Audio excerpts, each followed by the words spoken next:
Hello and welcome to the Deepest Dive, the best, most thorough discussion about the thing on the internet. I'm Ben Hansen, joined by JV Gwaltney.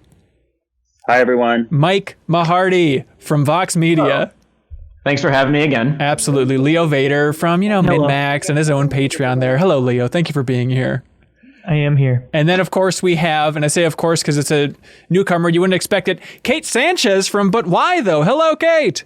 Hi, thank you for having me. Absolutely. You did a wonderful job on an episode of Refreshed with Ana Diaz talking about anime, and you mentioned your site, But Why Though? And I think in that discussion you had mentioned that your community loves horror, so that's why I thought of you. You want to explain what your site is and maybe its connections to horror films?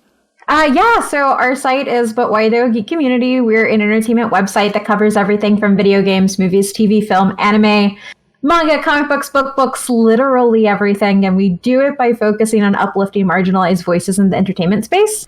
Our connection to horror is really that I'm a film critic most of the time, and my favorite genre is horror. So I kind of push us into the horror realm a lot, working with folks like Shudder. And then in our community Discord, we have horror nights every Saturday night where we pick a different horror movie. We started that when COVID happened, and we kind of haven't stopped. So yeah, that's us. We do a lot with horror and horror adjacent things. So October has been the month for us to thrive. That's amazing. And I just found out before we started, you are a Rotten Tomatoes certified critic, which in my mind, that's like being the president of the United States. That's incredible. Congratulations. Thank you. It's got to feel good. But Mike, you're good too. You're a smart guy. Thanks for being here, man. Hang on. Now your mic is too muted. Well, what do you want me to do? I'll turn that off. Okay, yeah, turn off that crappy noise suppression. We'll figure it out. Is this a bit? This is not a bit, I promise. If it is, it's the most boring bit you could possibly imagine. I'm enjoying it. Does it sound better now? Yeah, it's all right now. Let's roll with it. Okay. We got it. Sweet. If you're watching this, thank you. We're glad that you found this huge discussion about the thing. We are going to be thorough in this discussion about the thing. So if you want to unlock the podcast version of this, you can support us on Patreon. You also then unlock all the other deepest dives we've done for games like Final Fantasy VII Remake, Chrono Trigger. We just finished Mario 64, interviews, the audio version of Refreshed, which Kate was on with Ana Diaz, early access to watch later. There's a lot of benefits for supporting us, including the podcast version of this discussion. So we'd appreciate the support. Also, if you're watching this and you find yourself screaming like, why aren't they talking about this? There's this clear logic loophole in the thing they aren't covering.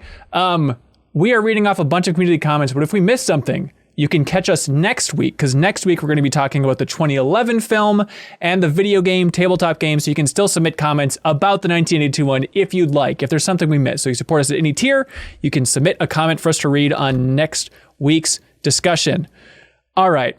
Is everybody ready to go for the deepest dive? Big discussion about the thing? Rearing to go. Oh boy. Okay. Well, here's something we do is every deepest dives we do now, we like to figure out what the most common comment is.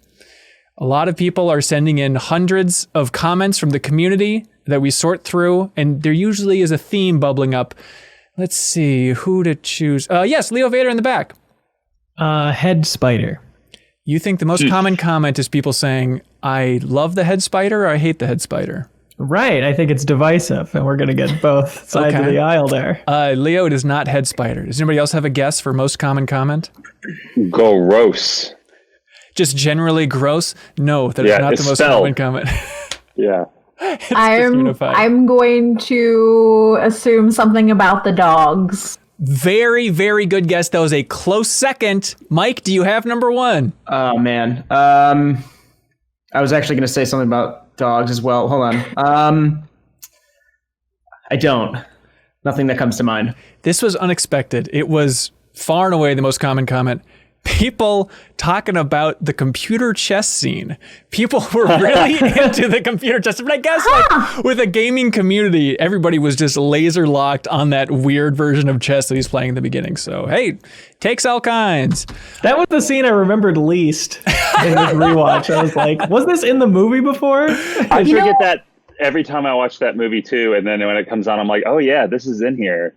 Yeah, I completely forgot about it. And then I was like, wait, why would you waste alcohol by pouring it into computer? You're in Antarctica. You can't get more. What are you doing? Also, I like that your reaction is the wasting alcohol, and mine is like, why is he frying that computer? Yeah. I mean, they can fix the computer. They can't get more alcohol. Yeah, I think Blair went in there and fixed it and really dried it and poured some rice in the computer so we could use it as a UFO part later. The cell phone method. Yeah, exactly. Okay, maybe just a quick table setting here. What's everybody's history with The Thing? We had Thane Goldberg and Chris Cuevas write in on Patreon saying this is the first time watching it and they are shocked that it took them so long to get to it because they loved it. But quickly, Leo, what's your history with The Thing? I first watched it when I was 17 and it scared the hell out of me. And then I watched it like every Halloween for a few years after that. But it had been a good long time since I'd last seen it. Before going into it this time, which was great. I remembered less about it than I thought I did, which is always fun. That's always nice to have those great movies that you sit back from for a while and really get to soak in and then be surprised again by. Mm-hmm. For me, I think it was, for some reason, the video game, which came out in 2002. I don't know why I was excited for that. Maybe GameSpot gave it like something in the 8s or something, so I wanted to get it. And so I remember buying the video game and it came with a DVD of The Thing. And one of those had a really lasting impression on me. Like, I loved the movie so much. I ended up returning the game, but I was a little sneaker and kept the DVD. Thank you, GameStop. And so loved it the first time I watched it back then. But Kate, what about you? My dad. So a lot of like the old horror movies that I watched growing up, or the older horror movies that I watched growing up were centered around monsters and any sort of monster things. Like actually one of the oldest movies I think I saw when I was younger was The Blob, like the black and white one. Yeah. And then we also watched the old Thing and then the new one. And my dad, this is one of my dad's favorite movies. He also really loves Kurt Russell. So like I was inducted into the Thing fandom fairly early in life, but I hadn't seen this movie in probably 3 to 5 years before last night before I watched it. Perfect. So it had been a good while. I still hold it as one of my favorites, but it had been a long while since a rewatch. Yeah. Oh, that's the perfect window. JV? Well, my dad's a big super sci-fi person and also a big like, I've got to have everything that comes out technology wise. And he was really into Laserdisc. So we had The Thing Laserdisc. Oh, what? So the first time I watched that movie, I was like 11 or 10. And I've watched it like several times over the years, like 7 or 8 times, I feel like. And I think it's like right up there as one of my favorite horror movies. Probably my second or third favorite horror movie, but I really love it. Yeah. The Laserdisc. Yeah, that was a thing. Wow, Laserdisc. Did your dad warn you watching it when you were that young? No, my dad never gave me any warnings. It was mostly we just watched on the weekend, like the Terminator, Terminator 2, Dune, basically anything he wanted to watch, he had on Laserdisc. We'd watch. He seems cool. Yeah. Okay, there's a little pause there. Maybe a Discord delay. Mike Mahardy, what's your history with this thing? I actually didn't see the movie until I was just doing the math. I would have been 25. It took me a while. I don't know why, because I've always liked horror, but it was like one of those things that like the longer I didn't watch it, the more of like a monumental task it became to finally, find the perfect conditions to watch it. But they kind of came up because this would have been my second year in San Francisco. So when I was still on the West Coast, like with GameSpot people, local theater was showing it. So we all, hung out beforehand, then went down to see the movie, and I was like, oh my God, it's not, my favorite horror movie is The Exorcist, but this is probably number 2. I've been in love with it ever since. That sounds like such a great experience.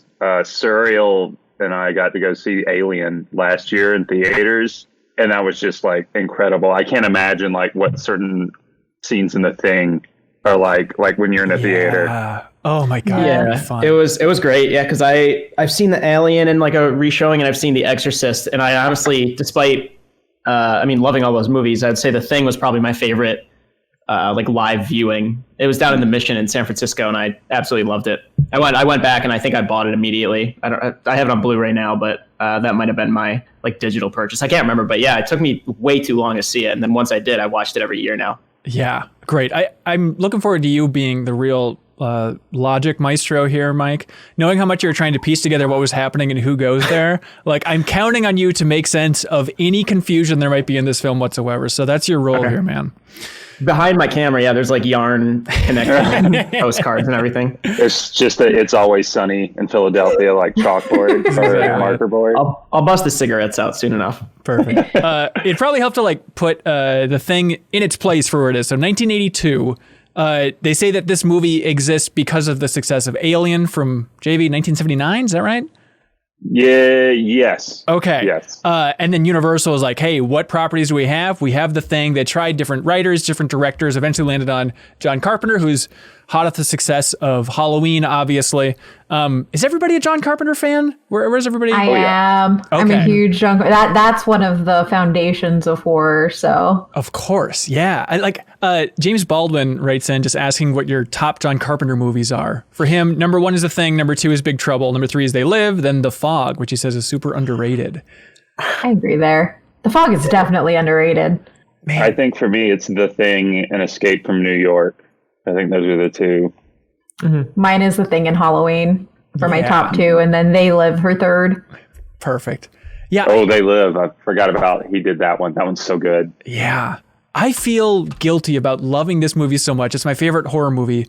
And I've seen like the big John Carpenter movies, but there's a lot that I haven't seen. I haven't seen Escape from LA, which I know is not his finest work, but I think it'd still be fun. It just seems insane that there's so many on this list. I've seen Big Trouble once when I was drunk at Dan Reichert's. Like I haven't really given him his due, I feel like, for how much I love this movie. No, that's the way you should see that movie. Yeah, I guess That's absolutely the way you should watch in that movie. one specific instance.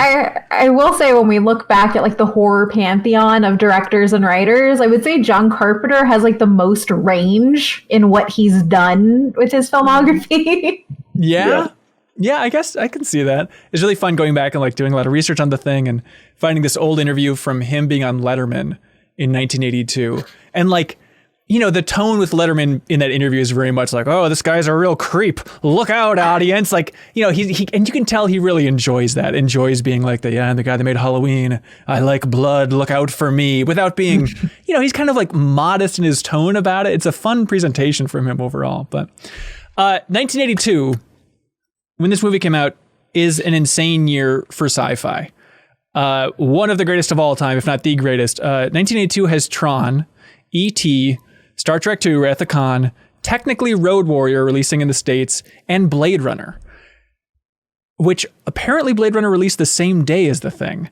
And so The Thing also released and bombed just as bad. Yeah. The Thing, it wasn't like a complete disaster, but it was not a moneymaker and it was seen disappointing. And apparently critically, it was just rocked. Like Roger Ebert says, hang on, there's a really embarrassing Ebert line here. He says, because this material has been done before and better, especially in the original The Thing and Alien, there's no need to see this version.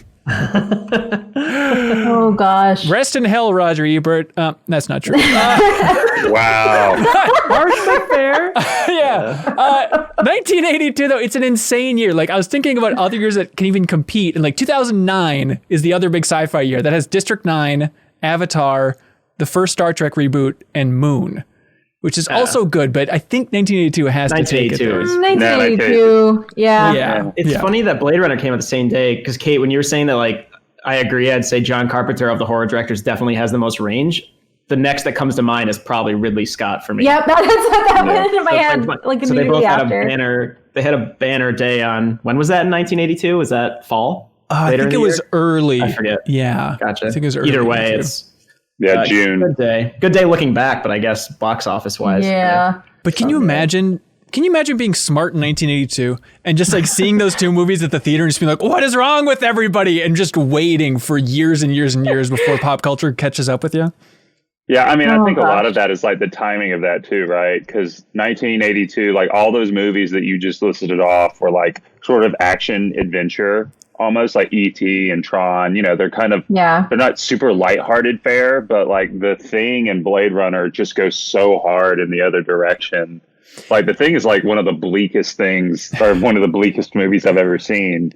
You know, so I think it makes sense why that wouldn't necessarily fit culturally at the time. with the main movie going audience, I guess. Yeah. Right. I mean, and I feel like bleak movies overall tend to not work initially with people because, I mean, I think a lot of it has to do with the theater setting. You pay money to go to theater, you're expecting a good time, you're probably having a date, and you go and then you see this movie that wrecks your soul. Yep. And so I could easily see it being one of those things where it's a lot harder for bleak films to land. And then once they get home and you actually get to have your nice, comforting setting, then they start to sink in and be something different for you. Yeah. And I think there's something there with ambiguous endings in a theater is always a weird mood. Like even seeing No Country when that end in the theaters is kind of like, okay. Whereas when you're at home, you can kind of soak it in a little bit more. And I think maybe that's one of the reasons this movie has sat better throughout time once it was released on VHS.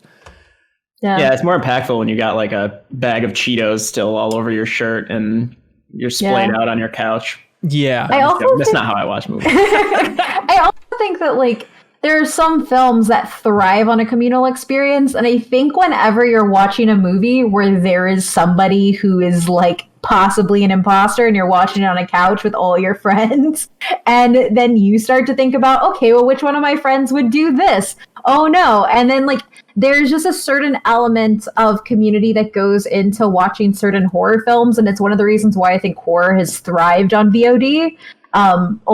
Before theater horror got ushered in mid 2010s, was just because the communal experience of getting spooked, but also seeing a community on the screen go through something horrible while you sit in your home with other people. Right. And then also having that group of friends to try and untangle the puzzle of this film as well. After you see it, I think is a real benefit of what's going on here.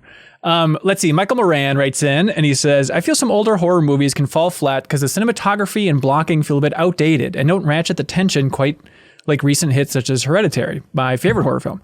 But I didn't notice this during The Shining. Specifically, the frequent tight shots built up this... Oh, wait, The Shining, The Thing. Jesus, what are we talking about here?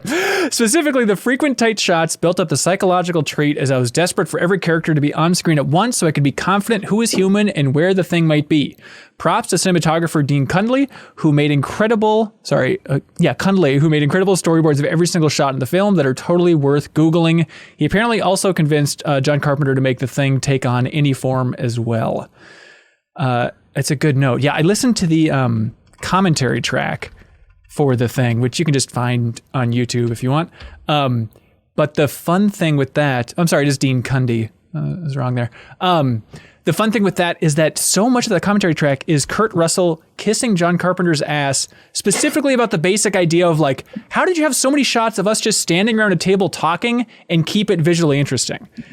And it's fun to hear John Carpenter talk about objectively the most boring part of the movie, but just talk about it's kind of the thankless job of being a director and also cinematographer here as well, of just trying to have so many scenes where it is just a group of 12, 13 guys standing around talking and it never really feels too vanilla.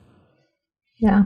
Yeah, there was a point where we paused and it's wow, we're an hour in and not that much has happened, but I have not been the least bit bored. It's a slow burn, but everything they're doing is so compelling that it's not the least bit, when is something going to happen? Yeah, it's weird too to think, because when you think about The Thing, I feel like a lot of what comes to mind immediately is the gore and some of the more horrifying scenes. But for a large portion of that movie, it's kind of like Jaws in the respect that a lot of stuff happens off screen.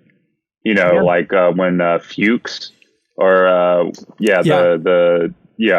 when he bites it, it's off screen, and that's still one of the scariest bits.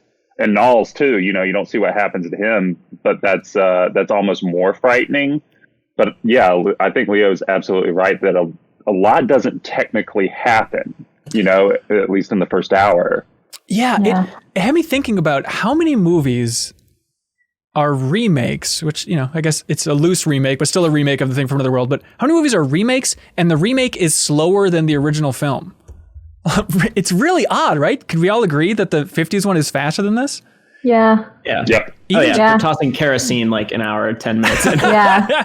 Even just the opening shot of this movie is so wild. And I was really thinking about it because it's just that shot of the mountains waiting for the helicopter to come over it. And it's they could have started that whenever, and they still let it sit for 30, 40 seconds before the helicopter comes over. It's just the first shot, they're getting you in the right pacing for what this movie is going to be like. But I don't think it suffers for that. Yeah, Well, compared to the first. Oh, sorry. Go ahead. No, I was going to say the entire opening is actually fairly long, and you're just watching a dog get shot at, and you don't know why. The people in the science center are just as confused as you.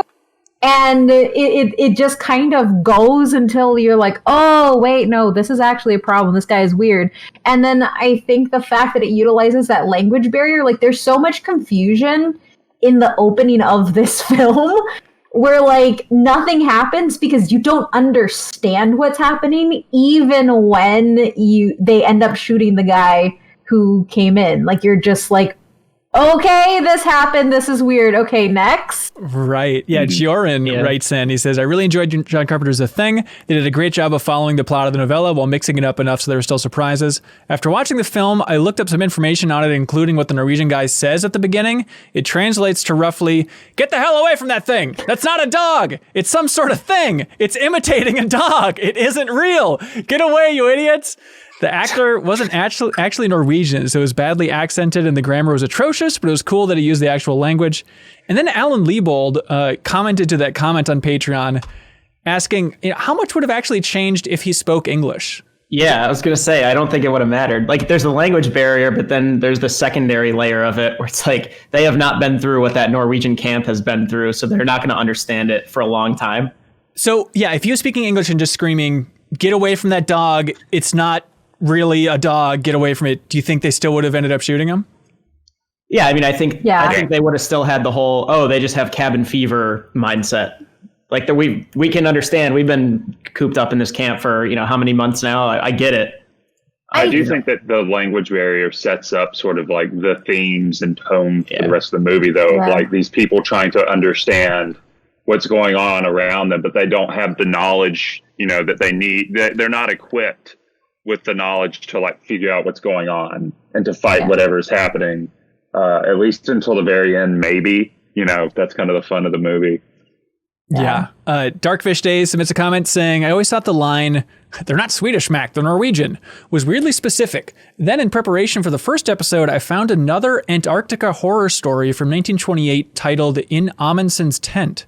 It's about an expedition that finds an abandoned Norwegian tent with an alien body inside. The men shoot the thing to make sure it's dead, which awakens the creature. Then over the next couple days, the alien hunts the men one by one. Sound vaguely familiar? I like to think that Carpenter's film is making a callback to this 1928 short story that might have influenced the 1938 original short story for The Thing. Interesting theory. I'd never heard that. Probably it's just a joke, just some weird comic relief to have the constant confusion, but I don't know.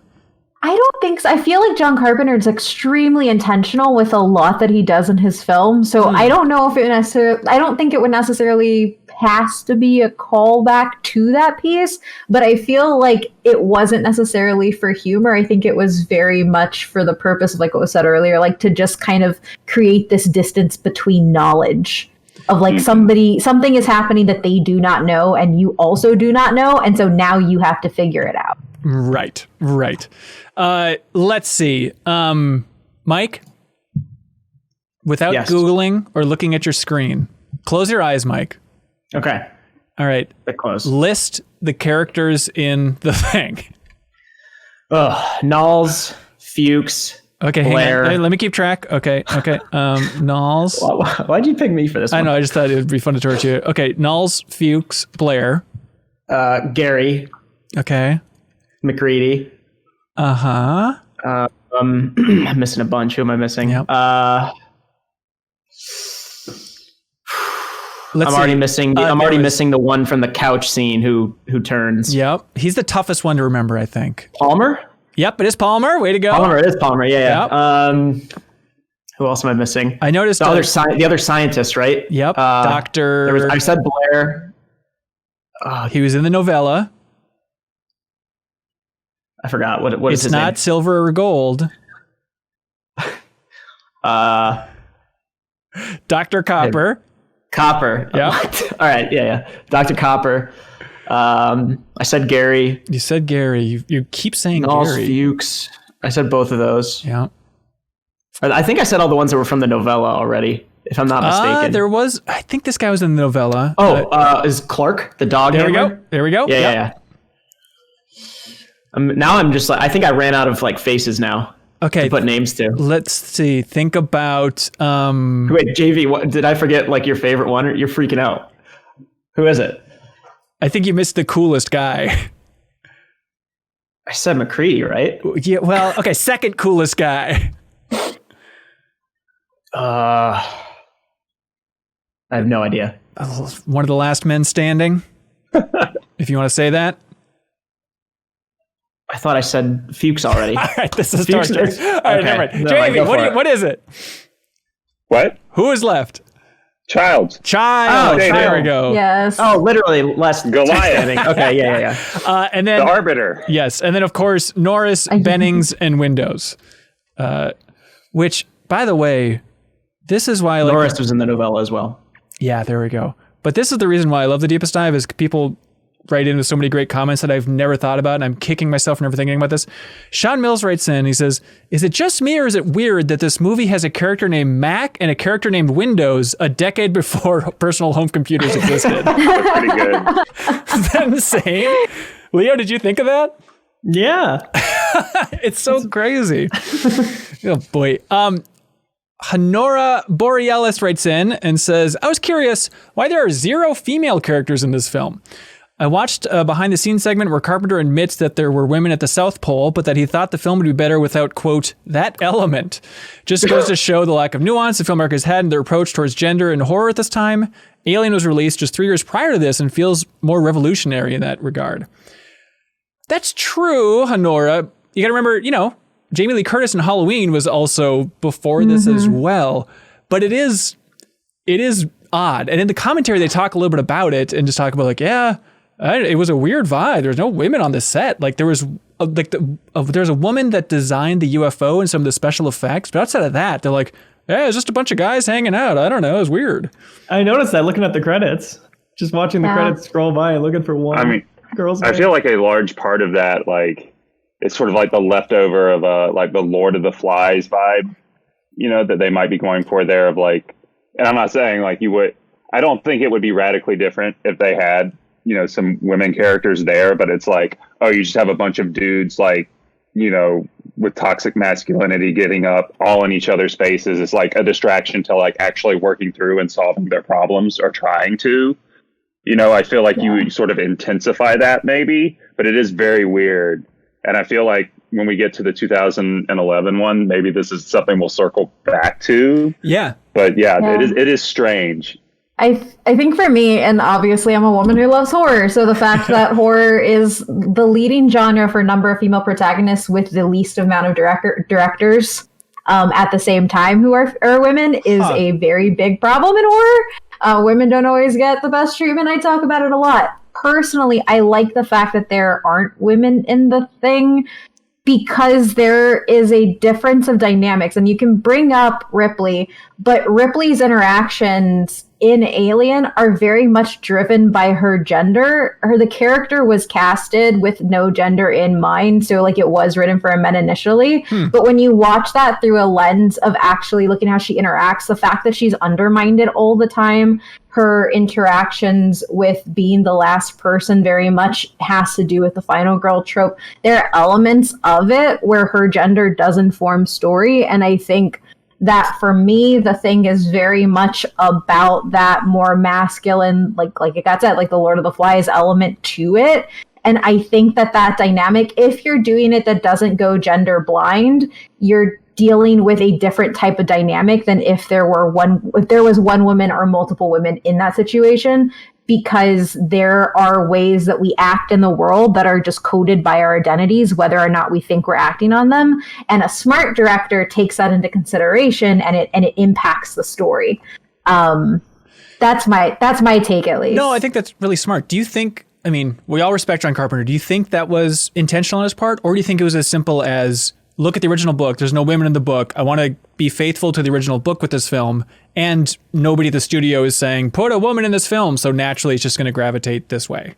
Yeah, I think it was the latter. I think it was there are no women in the book, we're going to just do it this way. Nobody was championing it at the time. But I think ultimately you do write for your cast. So or you write with that in mind. I just don't think he was... I don't think he said men only. I think it's like, oh, this is the thing that I'm doing, and now I'm going to write these characters with these characters in mind, if that makes sense. Yeah, no, absolutely. Well put. Actually, let's talk about that crew here. Adam Walker talks about just how each and every character is perfectly distinguishable from every other character in the film, which is a good note. I think it's remarkable watching this movie again, how little exposition there is. Like, specifically, I was thinking about the character of Childs, where it's like, I don't know if I've ever liked a character more in a movie and known zero about them, other than he's kind of a hothead. Yeah, I mean, I also think one of the things that I did watch, when I watched it back again, I was actually really happy with how, at least in my opinion, different characters Nulls and Childs are, because a lot of the time when you watch these older horror films, anybody who isn't white tends to get the same stereotypical character that they play. Right. And I feel like those two characters could have been easily seen as interchangeable, and they're very much not that. And I don't think anybody within this cast is interchangeable with each other. Like, each of them are very, very distinct. But one thing that I caught on this rewatch was that piece, because if you watch older horror movies, that tends to not be the case. That's interesting. Yeah, the fact that they're also some of the last standing there at the end too. Mm-hmm. Nick Rodriguez writes in and he says, humanization of the characters is something the 82 version of The Thing does extremely well. I read through the novella for the first time for this deepest dive, and I echo the musings about how odd it was for the guys to be bronze and godlike constantly. Then comes John Carpenter's version. These folks feel like real coworkers. Some of them are friends, while some are not particularly courteous to each other, like when Knowles didn't turn down the music at Benning's request. Yeah, that's a great point. It feels very lived in, and you can tell that they're already sick of each other's shit already. Despite not much happening, that tracking shot of Knowles on his roller skates is probably my favorite shot of the movie. Yeah, is that the one where Superstitious is playing? Yeah, it's got the shining, trike in the hallway kind of feel too. And it's funny because like, I mean, when I watch it and like when I'm remembering these characters, or even the first time I saw it, I remember the first way I'm identifying them is by their job, like their utility to the larger group. Yeah. Which the novella does. That's the novella, aside from really like idolizing these 4 or 5 characters, it also throughout, in terms of like its bare exposition, really does identify them by their profession, why they're there in the first place, which I think thematically works because, throughout the movie to The Thing, these guys are kind of like utilities, or they're like things to be taken over, and reminds me of what we were talking about in the novella. That the novella made me realize, and I never thought about before while watching Carpenter's movie, is the intelligence of taking over a dog, which could survive Antarctica, better than a human. Like they say in the novella, it's like, it's not going to get you across the continent, but it'll get you farther. Mm-hmm. And then that got me thinking, it's like, maybe it was a dog because they are treated with a little more patience or, kind of warmth than fellow humans, and it would just be more likely to lull them into a false sense of security. But yeah, thematically, I think it works that they're all initially identified by their jobs. Just building off that, one of the things that I noticed this rewatch, I feel like, is just how creepy the dog scenes are. Just like how the dog is like the shot of the dog watching from the window. It's in awesome. Particular, like even before you get to like, oh, it's this huge, horrific, sort of Cthulhian gore monster beyond our understanding, but just like how it has free reign and it's walking around everyone, surveying everything. Like in hindsight, that's super creepy. I hope that dog won Best Supporting Actor. It's amazing dog acting. Like when it's first getting pet, I think by Clark outside getting rubbed, you can like see in its eyes that it does not want to be petted, but it's like letting it happen. I will be completely honest. If a dog came up to me, I would welcome it with open arms. If a human did, I would be very questioning of what is happening. It's true. Yeah. It's a good point for sure. Regardless if they were yelling at me in Norwegian or not, I still wouldn't be that open with them. Yeah, I think it's really smart that we have just random shots of the dog walking around the entire complex like it's surveying it. It's like, it's not just like watching the humans, like it's learning like, oh, this is how this place is laid out. It makes me funny, like as creepy and as awesome as that dog is, and what an amazing job it does make me think like it's almost too good, where it's like, okay, so The Thing is perfect at imitating humans, but with a dog, it's like completely non-dog like. It's almost like the Terminator. You know, it's just like, it's terrible at being a dog, but great at a human. So thank God it can get out of that freaky body. Although maybe it's a thing where it's like Animorphs and they get more comfortable the more they are in these bodies. And maybe it was the Thing's first time as a dog where he has been a human before at the Norwegian camp. Maybe there's a little something there. Yeah, I always assumed it became a dog at some point once hit the fan at the Norwegian station, rather than starting as a dog and just kind of lurking. And they wouldn't have figured out if it was just a dog the whole time. But But to go what we were saying before, kind of backtracking briefly to the visual direction, in addition to just making the conversations seem, thrilling, even if they seem to be talking about nothing, to what JV was just saying about the layout, it really does do a great job of giving you kind of a top-down perspective of this. I mean, they don't give you a top-down perspective, but you feel like you got one the way that it's all shot. It's like, okay, this long hallway leads to like that storage room where, is it Norris eventually gets fucked up? That shot, the first really gross shot to me, aside from the dog scene.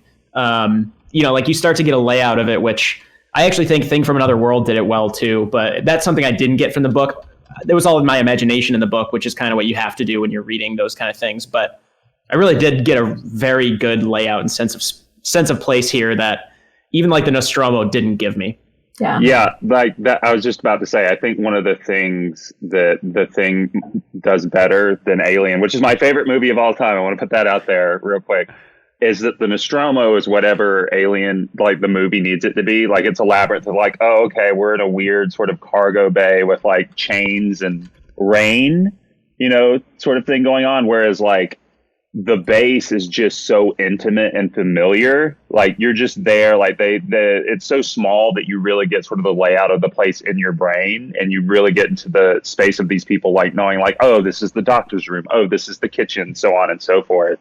And I think it does a better job of making that place feel, like the Nostromo is like more fantastical and cooler.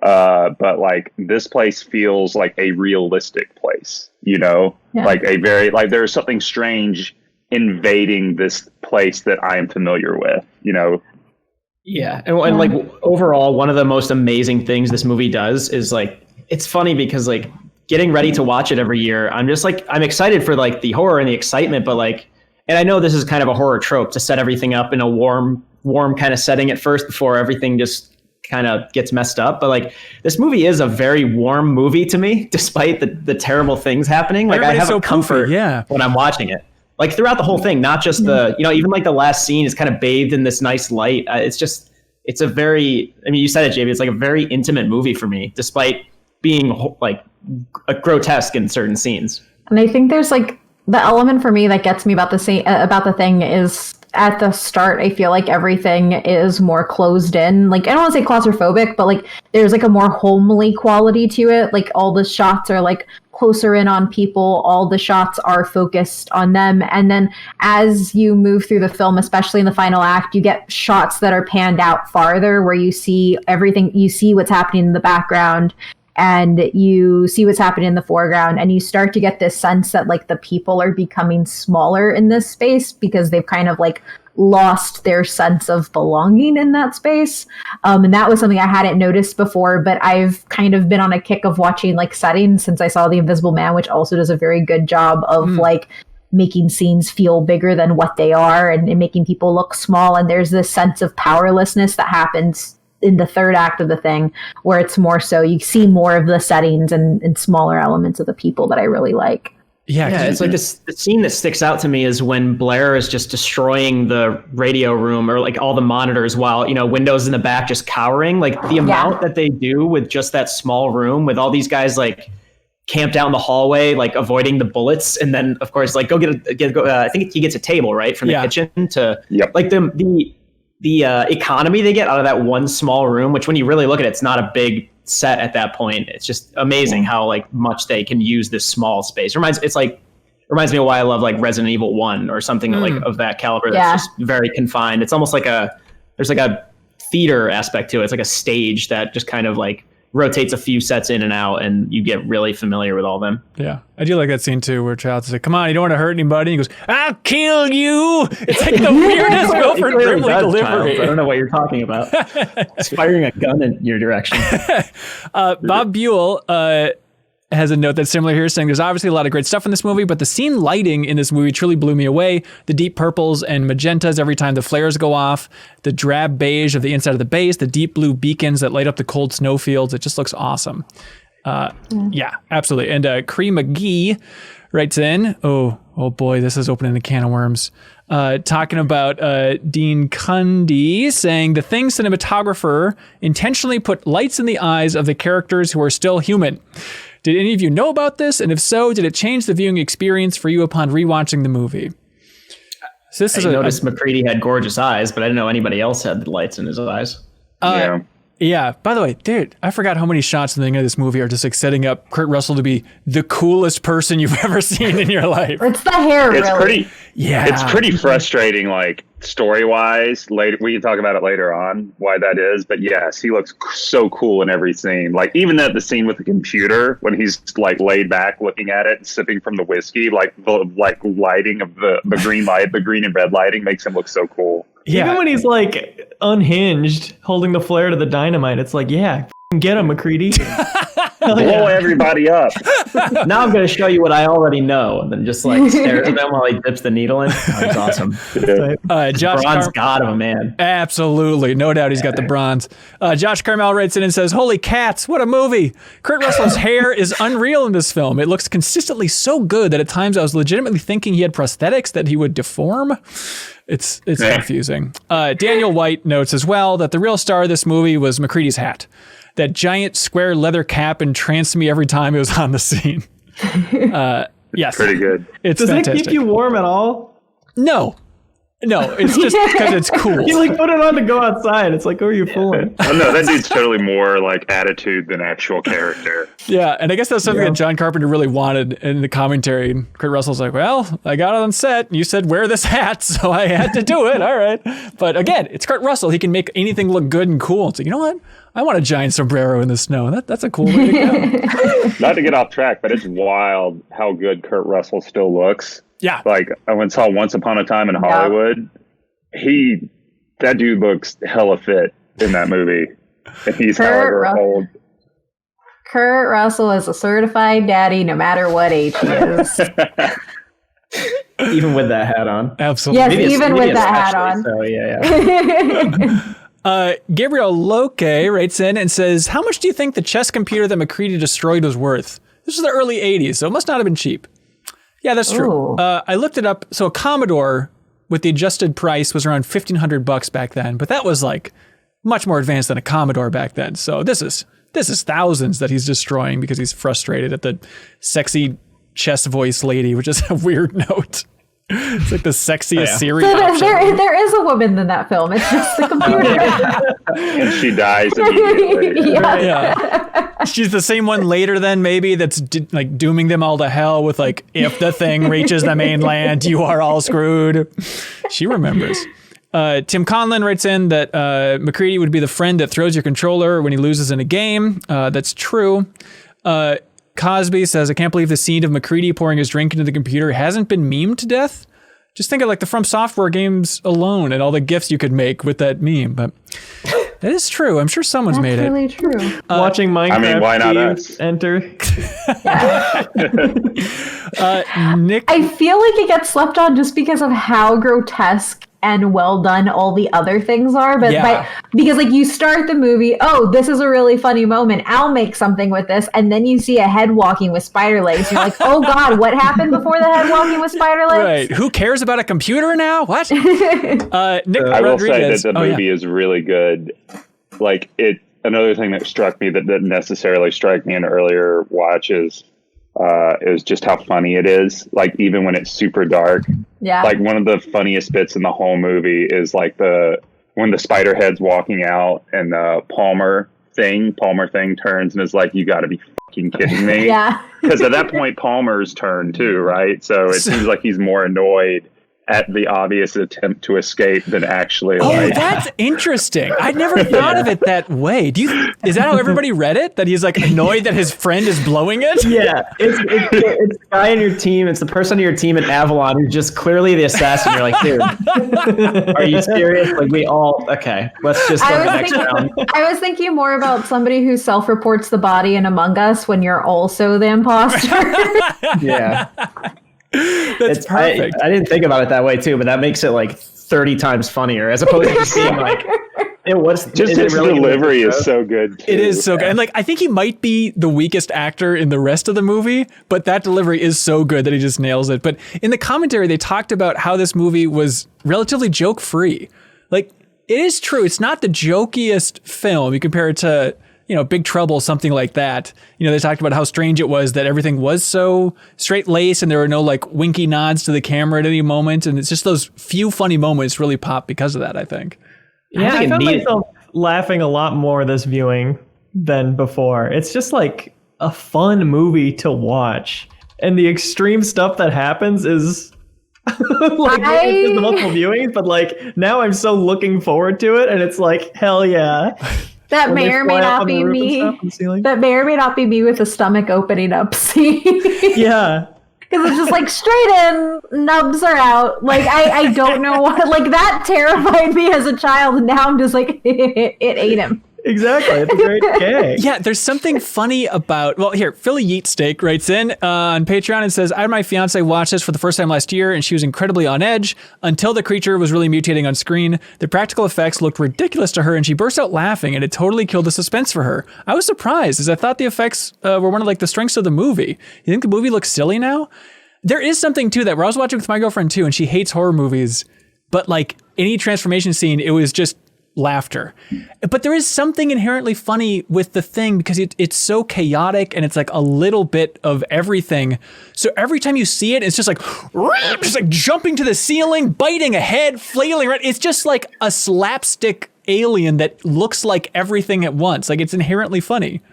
The scene, you go ahead, Mike. No, go.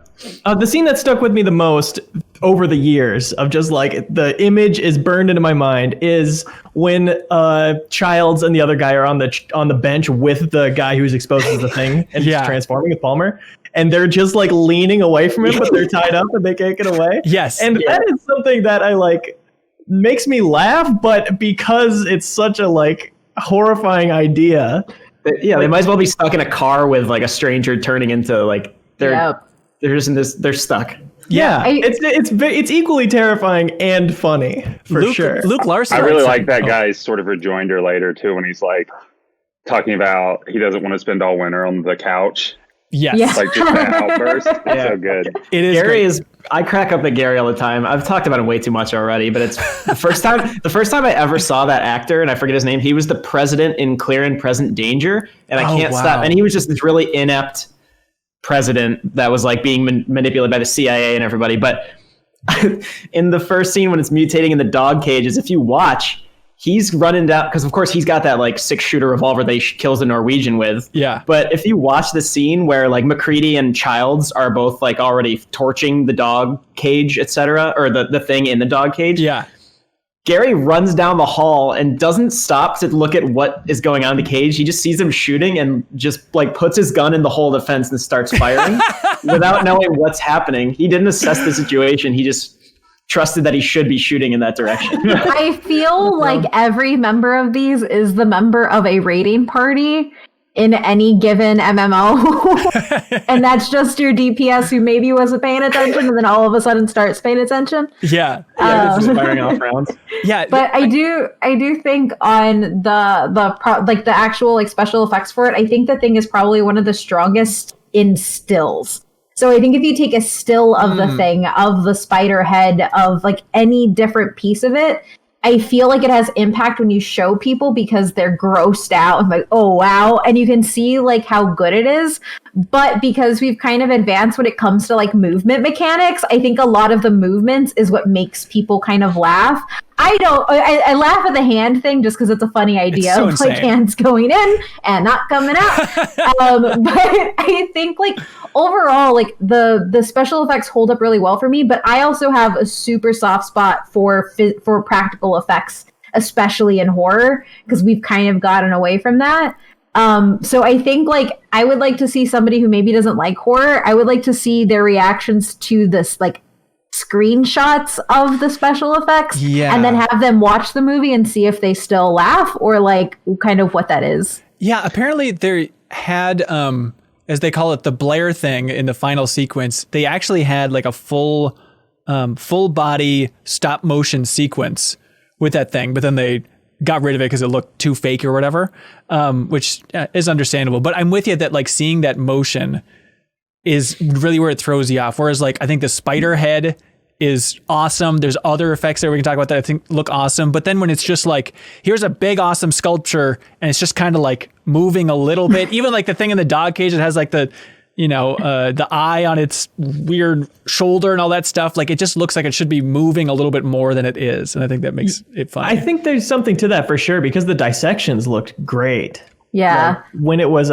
a dead, lifeless thing, it looked amazing. I loved in that first dissection when they're like peeling it apart and find the other face underneath the top layer. It's the best. It's real good. I think the other thing for me that really works is, and I know JoJo's Bizarre Adventure is a very, very old manga, and I want to know if it was influenced by The Thing, because if you've read or watched JoJo's Bizarre Adventure, the first part of JoJo's is like vampires, and they're like finger vampires. What?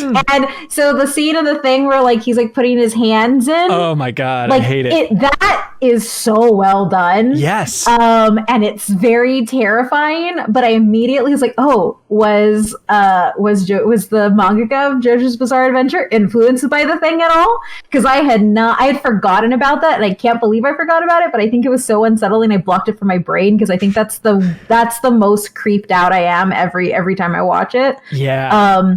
But I'd be interested. Yes, that's the Blair Clark thing at the end. And even I went through frame by frame trying to figure out what is it? It's just like a little thing that he slips his fingers into. If you go frame by frame, it still looks perfect. And I'm still trying to figure out exactly how they did it. It's so gross. Because he also weird. slips his fingers in at different places on each side. And so you can't really see where face starts and like, I'm assuming silicone stops. Yeah, it's confusing. It reminds me of the dream sequence from Dumb and Dumber when he rips out the guy's heart. It's the same looking like fingers into this skin puddles. Yeah, or maybe think of like Matrix when Neo's mouth seals over. Any of that weird skin stuff. That's actually the grossest bit in the whole movie for me, is seeing like his face just turn into like Jello. It's real weird. Because there's something. Gary. I almost don't like that scene because I don't like Blair's tone in it. Like we talked about with the novella, I love the idea that you don't know if you're the Thing. And there's a lot of evidence that people don't know they're the Thing in this movie, which we can talk about. But in that scene, Blair is, again, like the Terminator. Like his tone is so different. And do you think that rules it out? Or is it just you don't know you're the Thing and then you become the Terminator when the Thing takes over, when it knows it has to act?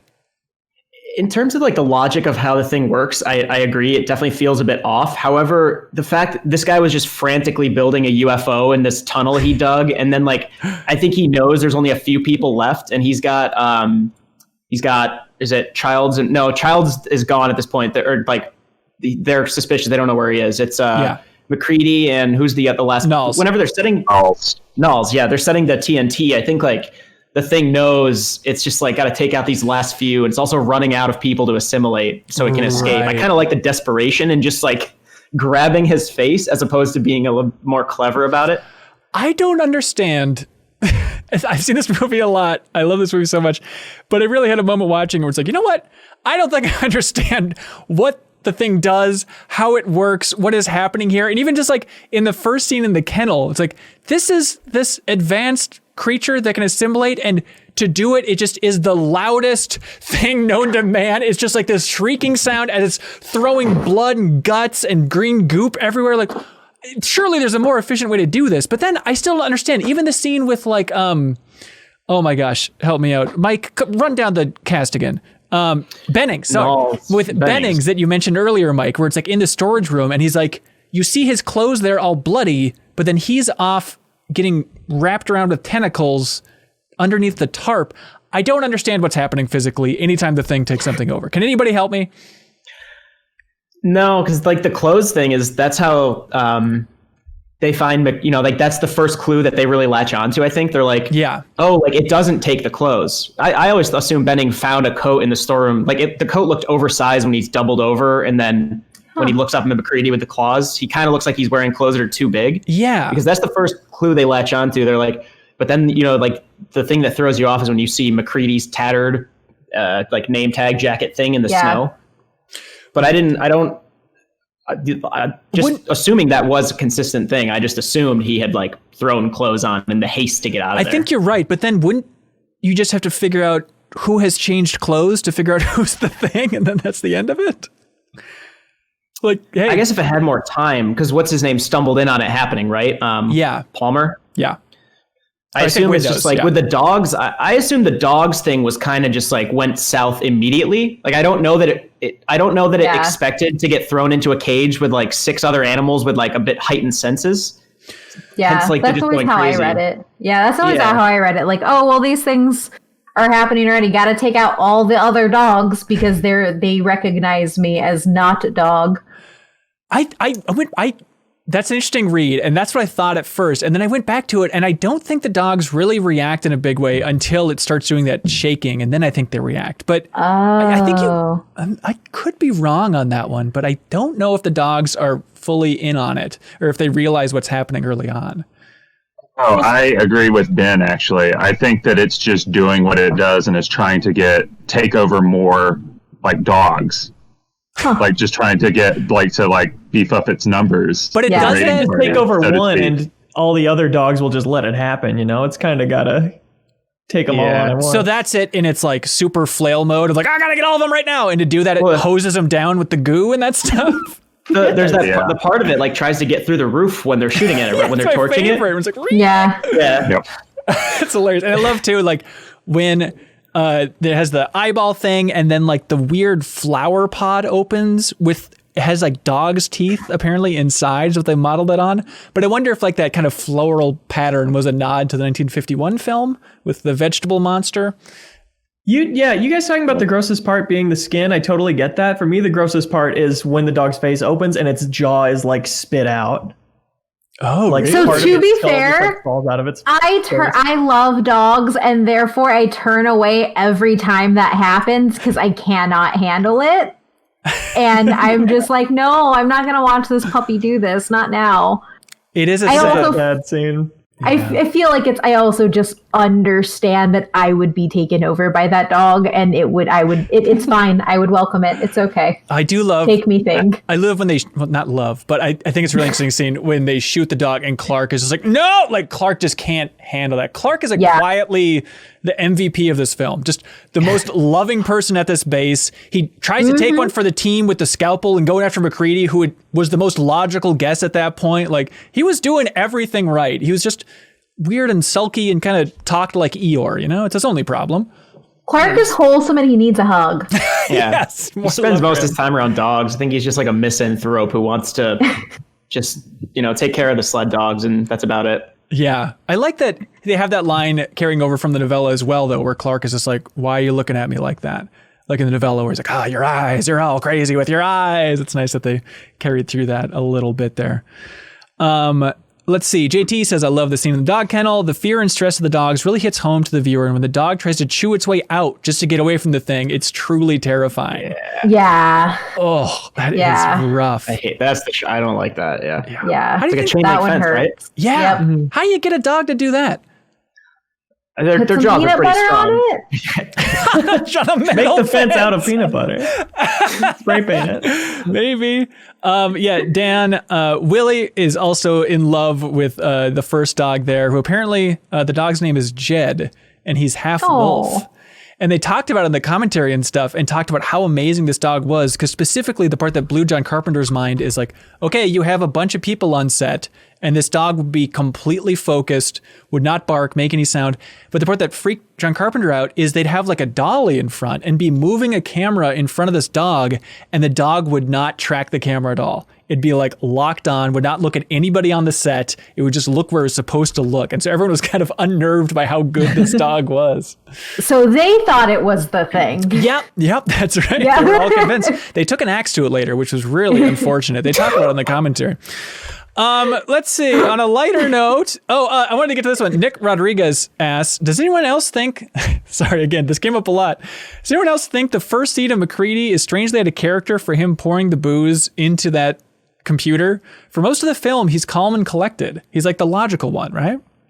Well, there's a lot going on with MacReady that I am not a big fan of. Like when you like take a step back and you look at like, okay, because like obviously this version of the thing was affected by Alien, right? Of like, okay, the cast is meant to be believable characters who are struggling to survive and they're fighting each other. There's a bunch of infighting and they're very desperate.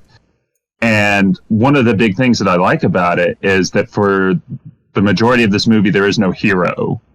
Like, even MacReady's just like being an to everyone. Like everyone is just at everybody's throats. And then at the very end, the heel turn where it's like, well, we've got to kill the camp to save the world. I've never bought that, like, at all. Even within the confines of like, okay, this is more of like an archetype, pulp kind of hero, whatever, pulp kind of character. Like the moment that it goes from being about like people turning on each other and like, you know, trying to take on this thing that's turning them against each other. Like I've never felt like that transition to like sort of like, okay, we're going to try and be heroic now. I've never bought that. Well, also because, well, I think back to, you know, them being selfless, even in the original novella, and like Gary in particular, in both versions of him just being like, yep, I'm stepping down. I know when I can't be trusted and all that stuff. But the selflessness thing is interesting. But in the ending, I'm with you where the moment of like, we got to burn it all down. It's like, well, to what end? I understand it's kind of like a suicide mission, but you want to burn it down so you can be warm, so you have more time to find the thing, even though you know that no matter what, you're just going to freeze to death with this thing? Well, at that point, aren't they worried? They're trying desperately to stop it from refreezing itself to take on the rescue team when they come in the spring or whatever. Yeah. So I think at that point, it's less about killing themselves and it's more about, we also have to do everything we can to make sure it doesn't just refreeze out in the ice somewhere. Obviously, that leads to like the whole, I mean, I like the fact that MacReady and Childs just kind of like, for now, let's just do nothing and then it ends. But I think at that point, I was like, it felt like a last ditch effort to buy them some time to really figure out how to just kill it. So like I said, it doesn't take out the next rescue team to come in. Yeah. Plus, I mean, blowing it up, if they burn it, like then it doesn't matter if it freezes. It's still dead so in their understanding. But that's that line of like when the tables turn and MacReady's like, it just wants to go to sleep now until the rescue team finds it. Like that moment gave me chills this time. That's such a like eerie turn for me.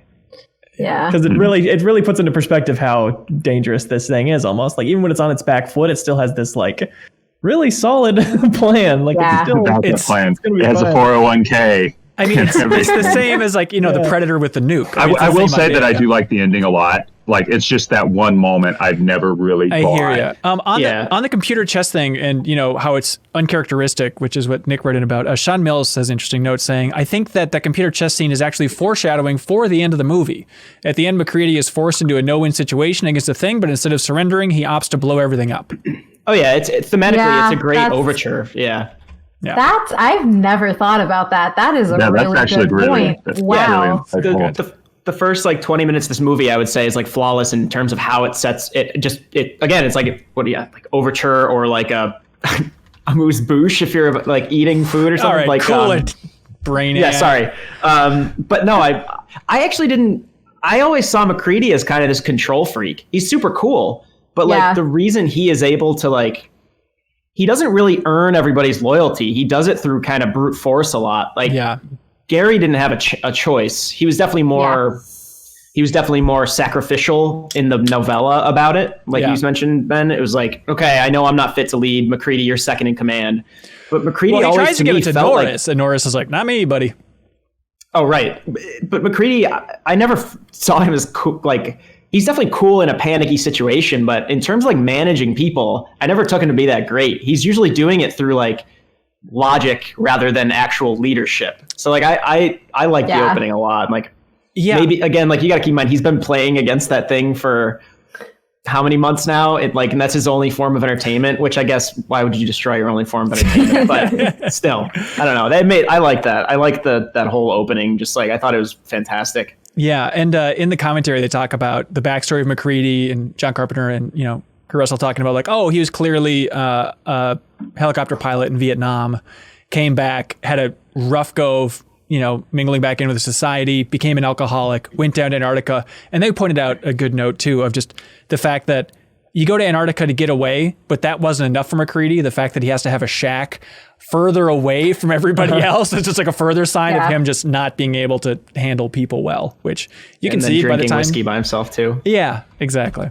Which, go for it. Seth Philbin writes in and says, why so much booze in a science station on Antarctica?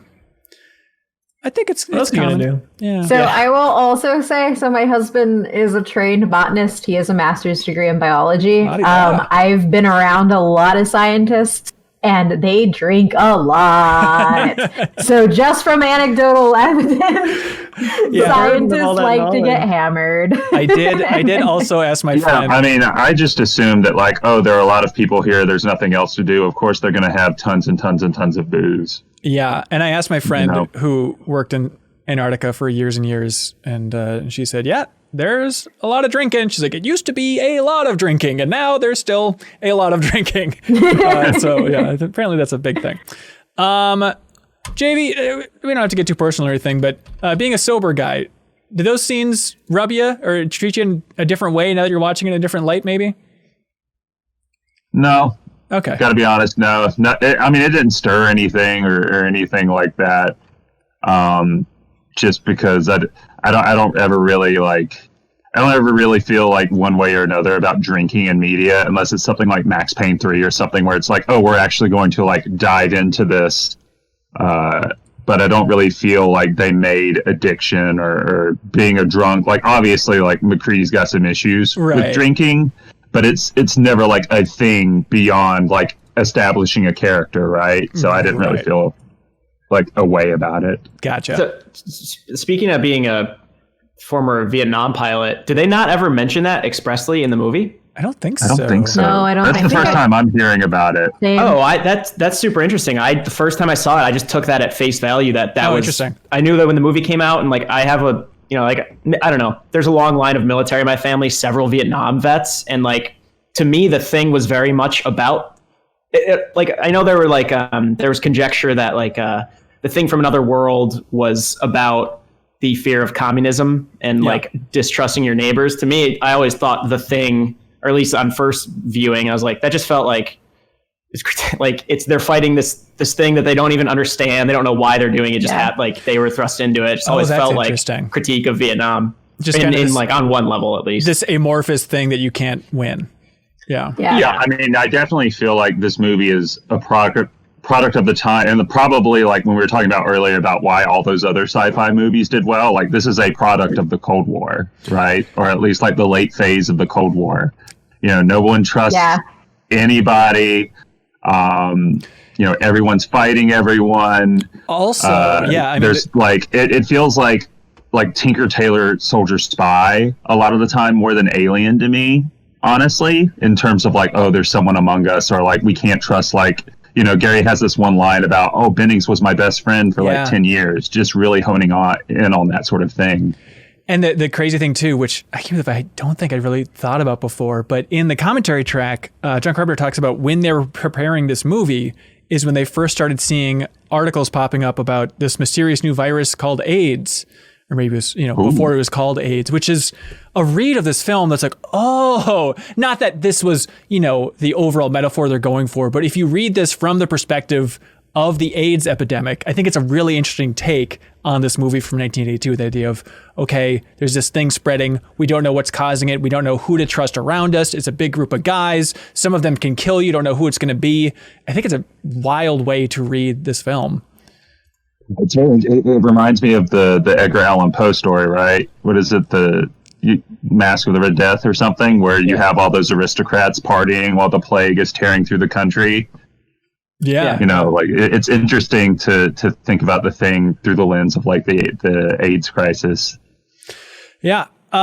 Stephen Ferris writes in and says, my favorite aspect of The Thing from 1982 is that there is none of the tired horror tropes of disbelief that the monster or threat exists.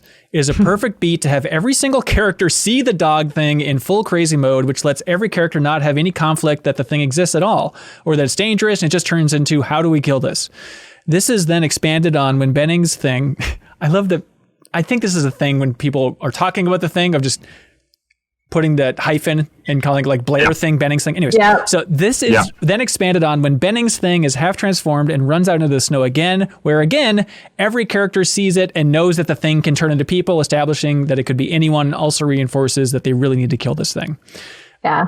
That's a great point. Well, one of my favorite bits early on is like when they're like, I think it's Bennings and McCready, they're hassling about it, or maybe Copper and McCready, and they're like, well, what are you talking about? What is this thing you found? And they're trying to get him to like explain the technology or whatever. And McCready's just like, dude, I don't know. Like, I really love that. Like, there isn't really disbelief as just as much like the movie goes so far on like, okay, we're getting the disbelief out of the way and just like the overwhelmingness of like, and the mystery of it, rather than like, okay, no one believes this thing. It's more about people don't understand it instead of not believing it. Yeah. I also feel like that it's easier for them to understand. Like, it's easier for them to not necessarily like go through that disbelief stage because they're so alone, and I think the cost of not believing is so high than like dealing with it as if you do believe. And then I also feel like, I don't know, like there's this weird thing, like a lot of times people are like, if you have like a scientist in a horror movie, they're supposed to be the skeptic. But I actually feel like the scientist, when given one piece of evidence, will probably be the person most likely to actually think that it's a real thing and give it some credence until proven otherwise. So that's at least like my take on that piece as to like why there is no disbelief, because I just think like the stakes are too high because they're so alone, and I just think they have dispositions that kind of gear them towards that. Yeah, I guess the closest they get to that is Childs. And he's like, I can't believe any of this voodoo bullshit. It's all voodoo bullshit. But it's like, all right, you know it's not. You saw the thing repeatedly here, Childs. Yeah. Trick of the light. What's that? Trick of the light. Aegis of the Grail submits a comment on Patreon and says, one thing I noticed this time around is how much it differs from the novella in 1951 film and the way the base comes into contact with the thing. In the other versions, the characters debate over what to do after they find the alien in the ice, but in the 82 film, the alien is forced on them. This skips the discussions about alien life and the slight antagonists of those on the side of science and freeing the alien. What do y'all think about skipping that entire opening section? Wonderful. I think it's great. I think the biggest problem, and we talked about this ad nauseum last time, is that movie is too busy. There's too much going on in that movie. And so for the 1982 version to focus like much more minimalist, like getting rid of romantic plots and, you know, getting rid of like unnecessary debates is like probably the best structural move that I think that Carpenter and I forgot the screenwriter's name made. Yeah, I agree, just mainly because fun fact about me, before I started doing media stuff, I was actually in a PhD program doing anthropology and sociology and religious studies. One of the things I did was I did religious studies and science, and so I actually got to go to a SETI conference, so Search for Extraterrestrial Intelligence. Oh my God, awesome. And so I've been in rooms with folks like that, and like I did a lot of research like in like astroethics, essentially, which is just like the ethics of interacting with potential intelligence and everything like that. And I feel like once you open that can of worms of having that conversation, in order to do it justice, your entire film needs to be about that. Yeah. Otherwise, you're not actually confronting the moral and like the moral core of like what this is doing, and also from the position of science of being like, I can't destroy this new life. Oh my God, this is a life that we don't know. I need to figure it out from a science brain, versus like, this thing is endangering me. I have no time to think about the moral ethics that me killing this will do. I just want to stay alive. You just create two completely different atmospheres. And I think axing one, like, you get two different narratives, and when you try to push them together, it does just become too busy, and you lose the importance of either or. I think that's a great point. I think, like, Contact is kind of that one end of the spectrum, and then this is the opposite end of the spectrum, where there's not even a scene where someone says, "Poof, aliens, can you believe this?" Which was in both versions of the other stories. By the way, JV, the screenwriter was Bill Lancaster, who also wrote Bad News Bears. Is that Burt Lancaster's kid? I don't think so, but I don't know for sure. I know he was an actor, so maybe he was in the family line in some way. About alien life here, Joshua Duproy writes in and says, as someone who's seen this movie numerous times throughout my life, I had completely forgotten about that intro scene with the flying saucer. To be honest, it comes off as a little bit hokey, especially in a movie with such gruesome and ghastly special effects that still strike me as disturbing and chilling to this day. That being said, the title card reveal during that intro scene is still awesome and possibly one of my favorite of all time. Yes, it is a great intro. But yeah, I'm with you. Where like, when I haven't seen this movie for a while and go back to it, it's always like, oh, that's right. They show the UFO flying. It's so weird. Yeah. I don't know. I never minded it. I think it's kind of cool as like a throwback, like one of the few throwbacks to the original movie and like pulpy stuff in general before it goes really hard into the bleak direction. Yeah. I kind of dig it. Yeah. It's not that I don't dig it. It's just, it sticks out as being weird. Different from it's the rest definitely of the movie. weird. Yeah. And that opening shot, they talked about in the documentary about the thing, about how they filmed it. And it's like they stretched like a garbage bag over a fish tank and then lit it on fire to create that opening, which trying to mirror the way they did in the 1951 version, but it looks great everywhere. That's amazing. Rob Bridge says the shrill strings during the Norwegian research site exploration create the perfect atmosphere of dread, combined with the first dead body, empty research room, and burned, mutated body. My skin crawled during the scene. Excellently crafted tension that carries into the autopsy. Yeah. There's sorry, go ahead. I was going to say the score in general is just forever one of my favorites. Mm-hmm. It's also like one of Morricone's like probably more subtle soundtracks that he's done, oddly enough, and it's probably stuck with me more than any of his other ones. Yeah, that main theme is so chilling. Yeah, it's like that like, yeah. Yeah, I guess there's a lot of debate about the music of this film and how exactly it breaks down and what Morricone did and what John Carpenter did, but apparently, they hired Morricone because, like, obviously they're a big fan of his soundtrack for the spaghetti westerns and stuff. And then when John Carpenter listened to the first piece of music for the thing, he told Morricone, "Yeah, this has too many notes. Give me a version with much fewer notes." And then that became the theme for the thing. And then the original music that he wrote, and actually Wesley Barbary wrote in about this, but the original music that Morricone wrote was then picked up by Quentin Tarantino and became the soundtrack to Hateful Eight. That is super weird. I was just going to compare it to the beginning of Hateful Eight when they're like crossing this really cold, barren.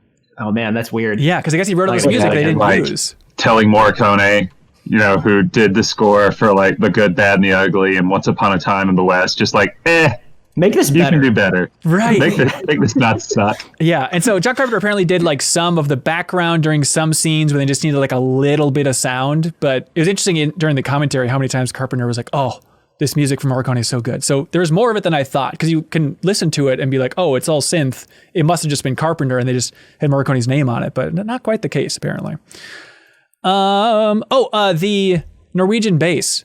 Fun fact, apparently that is the set that they built after they blew it up. They repurposed it and then filmed those scenes after just to save on money, which is very smart. Genius. Yeah. That's cool. There's you mean the set that it's the original set that they blew up at the end of the movie and then they just filmed the Norwegian exploration scenes. Okay, gotcha. Right. Sorry. No, it's fine. What's up, Kate? There's the moment that I really like. It's really small, but when they first get to the Norwegian thing and they see the burned Norwegian thing, I guess, on the ground, and they're just kind of like trying to figure out, wait, was that a person? Did he burn somebody? Were they burned?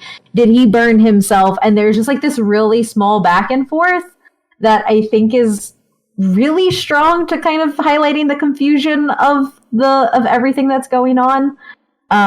It's super, super small point, but I really like that piece. No, I'm with you. I know, it's great. I was confused in that Norwegian base when they find the guy that slit his wrist and then the blood froze, which is just an awesome visual. But the part that always kills me is that guy's neck is like almost sawed in half, where it's like, did he do that to himself? Like, just, I thought that the idea of this guy killing himself was powerful, but then the neck bit, it's like, did he also saw his own neck in half? What's going on there? It's really weird. Maybe it looks like an exaggerated sculpture more than like a human being, you know? Yeah. Right. I'm sorry, Leo, did you have a great point to make? I was gonna say, I just took it as he killed himself, and then like maybe his roommates, to make sure he was not the thing, like tried to kill him further. In the novella, you find out that it can play dead, but I don't know. Is that gotten across the movie at all? That you can play dead? Yeah, I don't think so, because like the novella established that, but I didn't know if that was a thing in the movie. But I mean, that was my only guess about his. Yeah, in a way, it gave itself a heart attack. Villains, right? Yeah. Like they think it's dead, but it's not.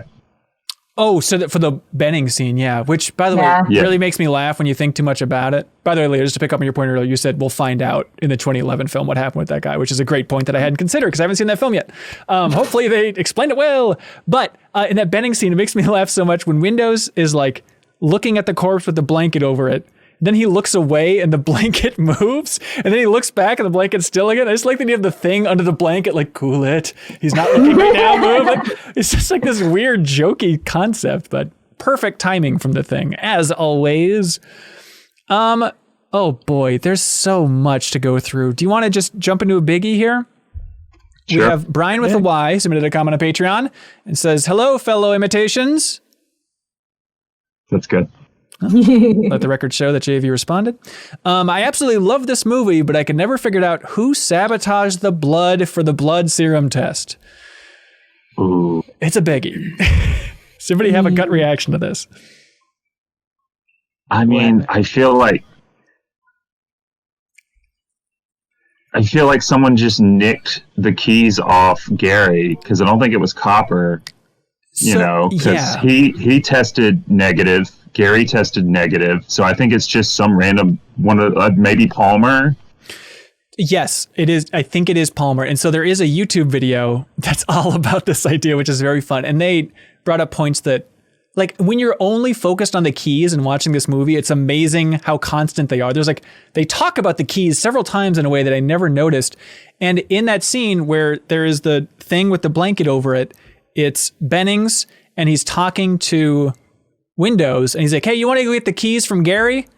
And Windows is like, yeah, I'll go do that. And that's when he leaves. Then he comes back, sees the clothes tattered and the Bennings thing being wrapped around, and you don't see it, but you see Windows go like, be shocked, and then you can hear the sound of keys hitting the floor.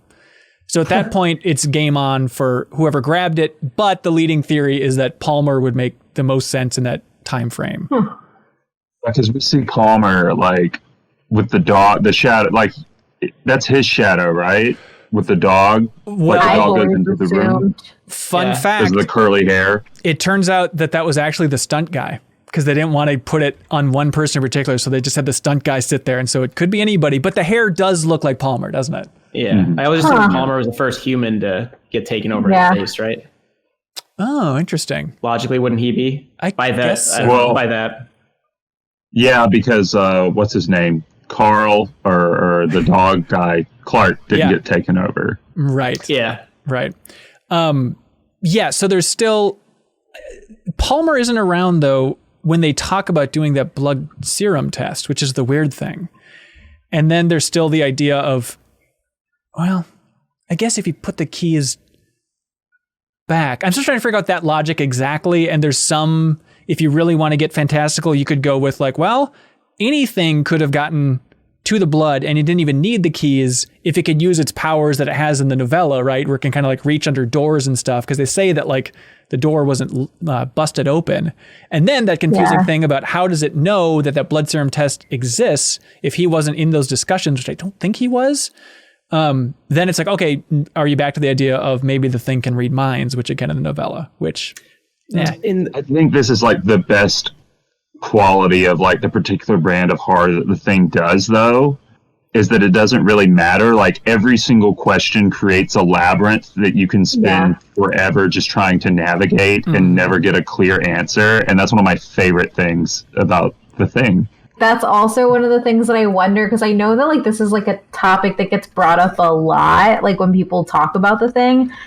And I wonder if there is actually an answer, or if it was shot the way it was shot without giving an answer, so that it creates that mystery and dialogue. Not saying that it's a plot hole, but more so if you shoot it without the intention of showing, of having it connected to specifically one person, then the wheels can just keep turning for anybody trying to fill in that hole. And I wonder if that has greater effect than actually shooting it intentionally. Like, if the intention is to just confuse versus like, we're going to put the one person who did this thing and make it make sense.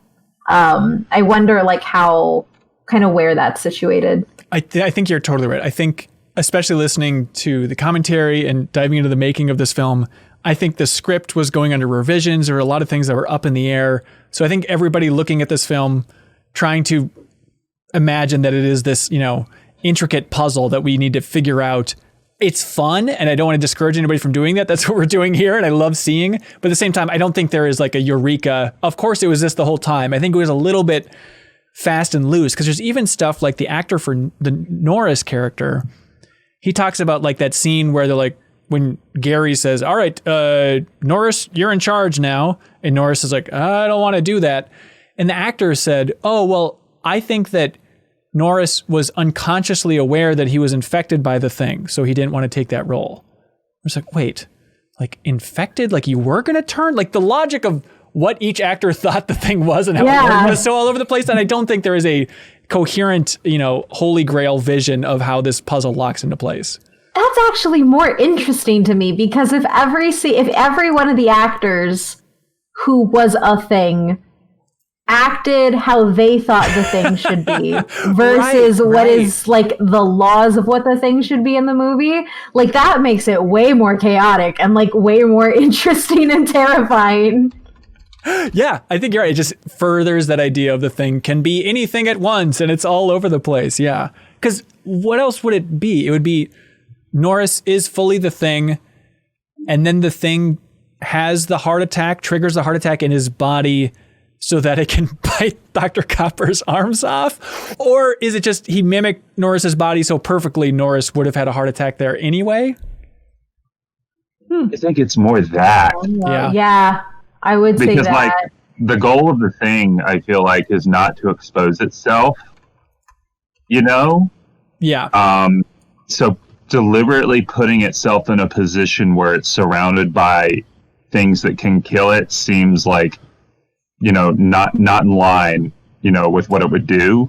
Yeah. But again, you know, it's exciting to like consider all these possibilities. Yeah, I think like watching it, you tend toward thinking that the thing is this uber intelligent creature, and it's clearly very intelligent and it knows what it's doing, but I like to imagine it definitely still fucks up every once in a while, and like it is still fallible, which makes it more interesting. Like you were saying, Kate, it's like I'll be the first one to like not care about plot holes in most movies I watch, but like that's what I think that's why I like the thing, because it does make me actually like, it sows that distrust in like the viewer just as well as it does among the characters. Yeah, here's one in that vein. Joe Dean writes in and says, hello, fellow humans. Obligatory, incredible practical effects comment. Now, when MacReady goes to talk to Blair about if he's seen Fuchs, we see a noose in the tool shed with Blair. I believe Blair's the thing at that point. So do you think the real Blair made the noose to kill himself but got taken by the thing before he could? Or is it a ploy by the thing to convince them to let him in? I think it's the latter, personally. Yeah. I think it's definitely a manipulative ploy, and MacReady doesn't fall for it. Yeah.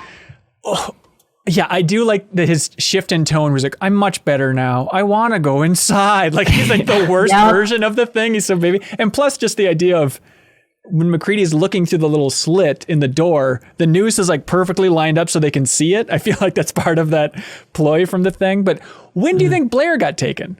That makes me think that they can go under those doors again, like they can in the book, to actually grab him.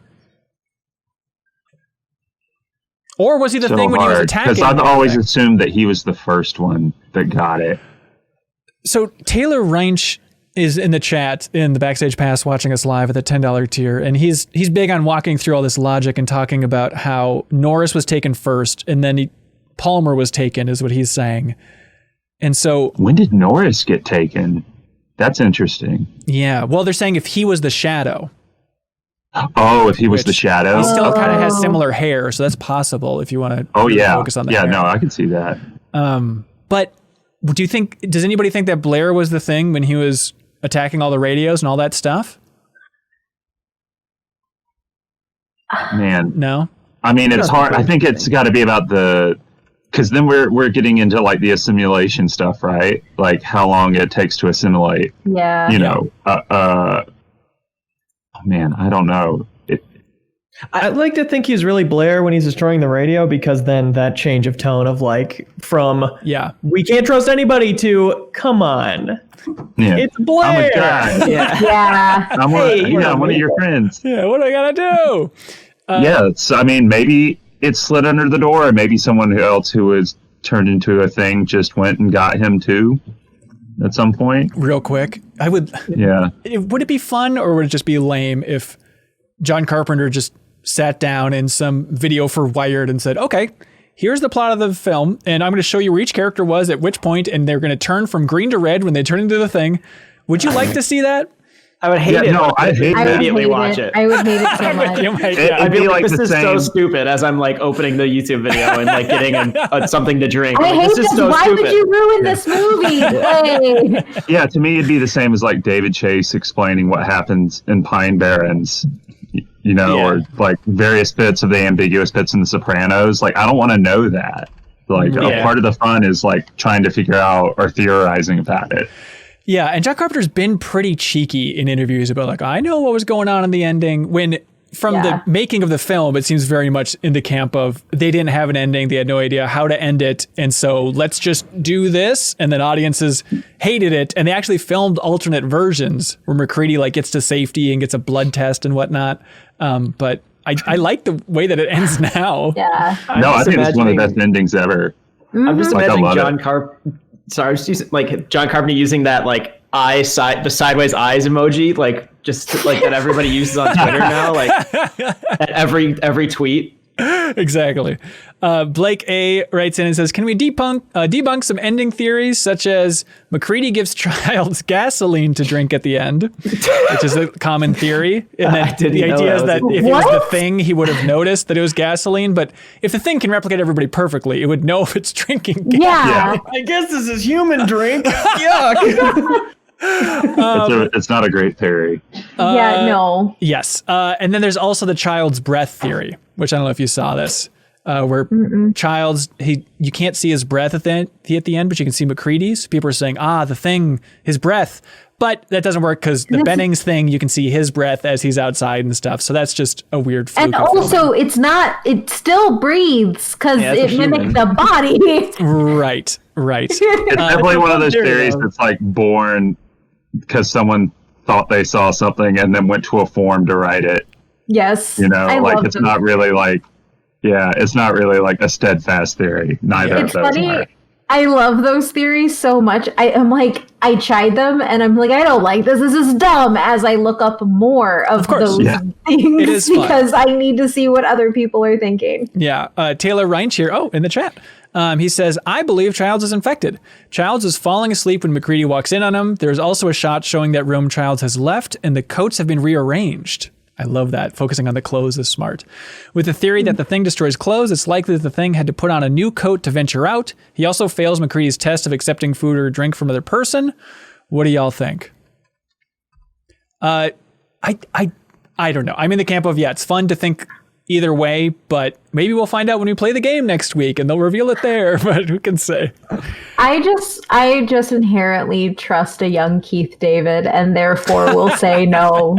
He was not the thing. It's a smart move. Patrick Polk writes in, probably mirroring the way you feel, JV, saying, it's a pretty dark movie when the most optimistic interpretation of the ending is that the last 2 human characters freeze to death in Antarctica.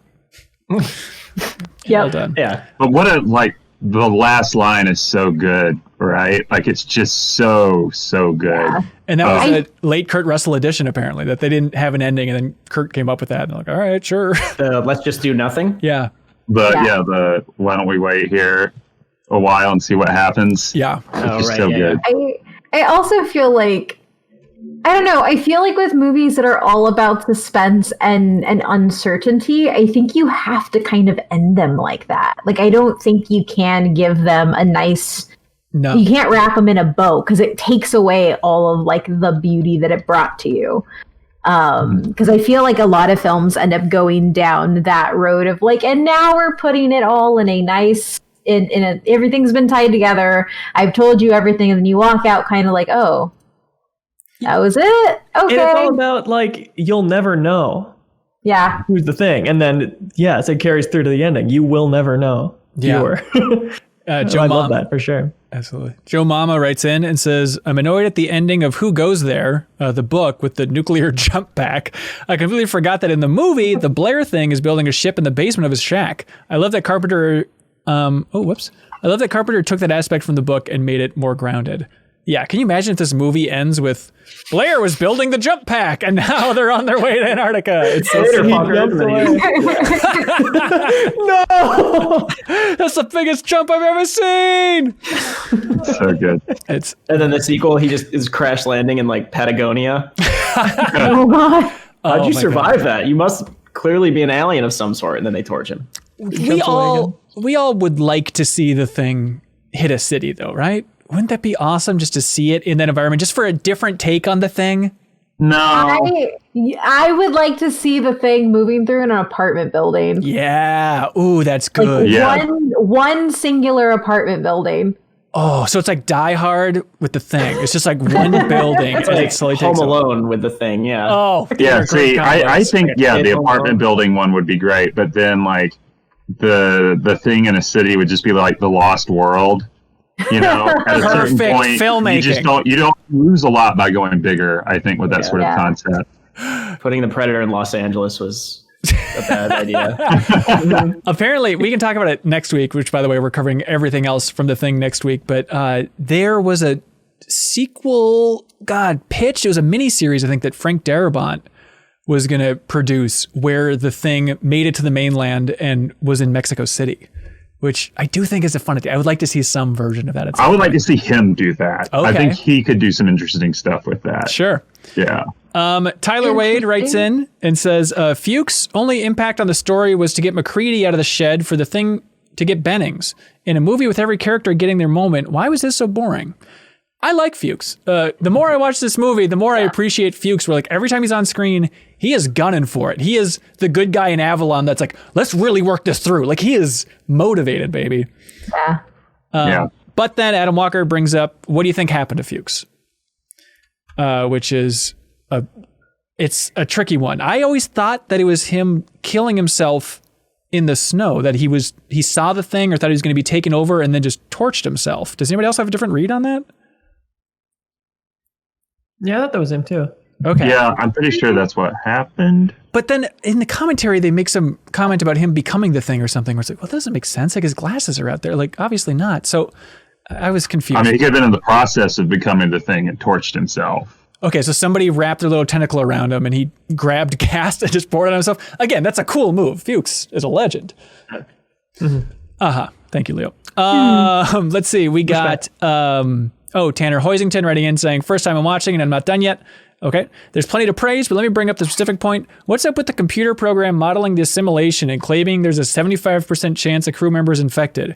Are we to believe this guy programmed this in a couple hours when all he needed was a piece of paper? Specific software. Maybe the thing was the computer. Maybe it can become the computer and it was messing with him. Something to think about, you guys.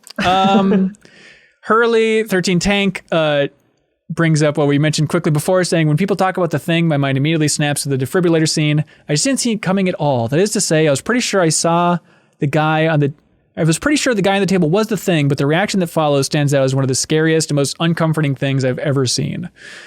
It is the best. And the part that kills me watching it again is the specific effect of when his head is like detaching, and there's a shot where it's like low looking up at the table, and he's like roaring and his mouth is moving as the head detaches and starts to drip down. It's like, how are they doing that? Yeah. Like, you see that it's not connected. So they have the puppet controls and they just lose the puppet controls, or what is that?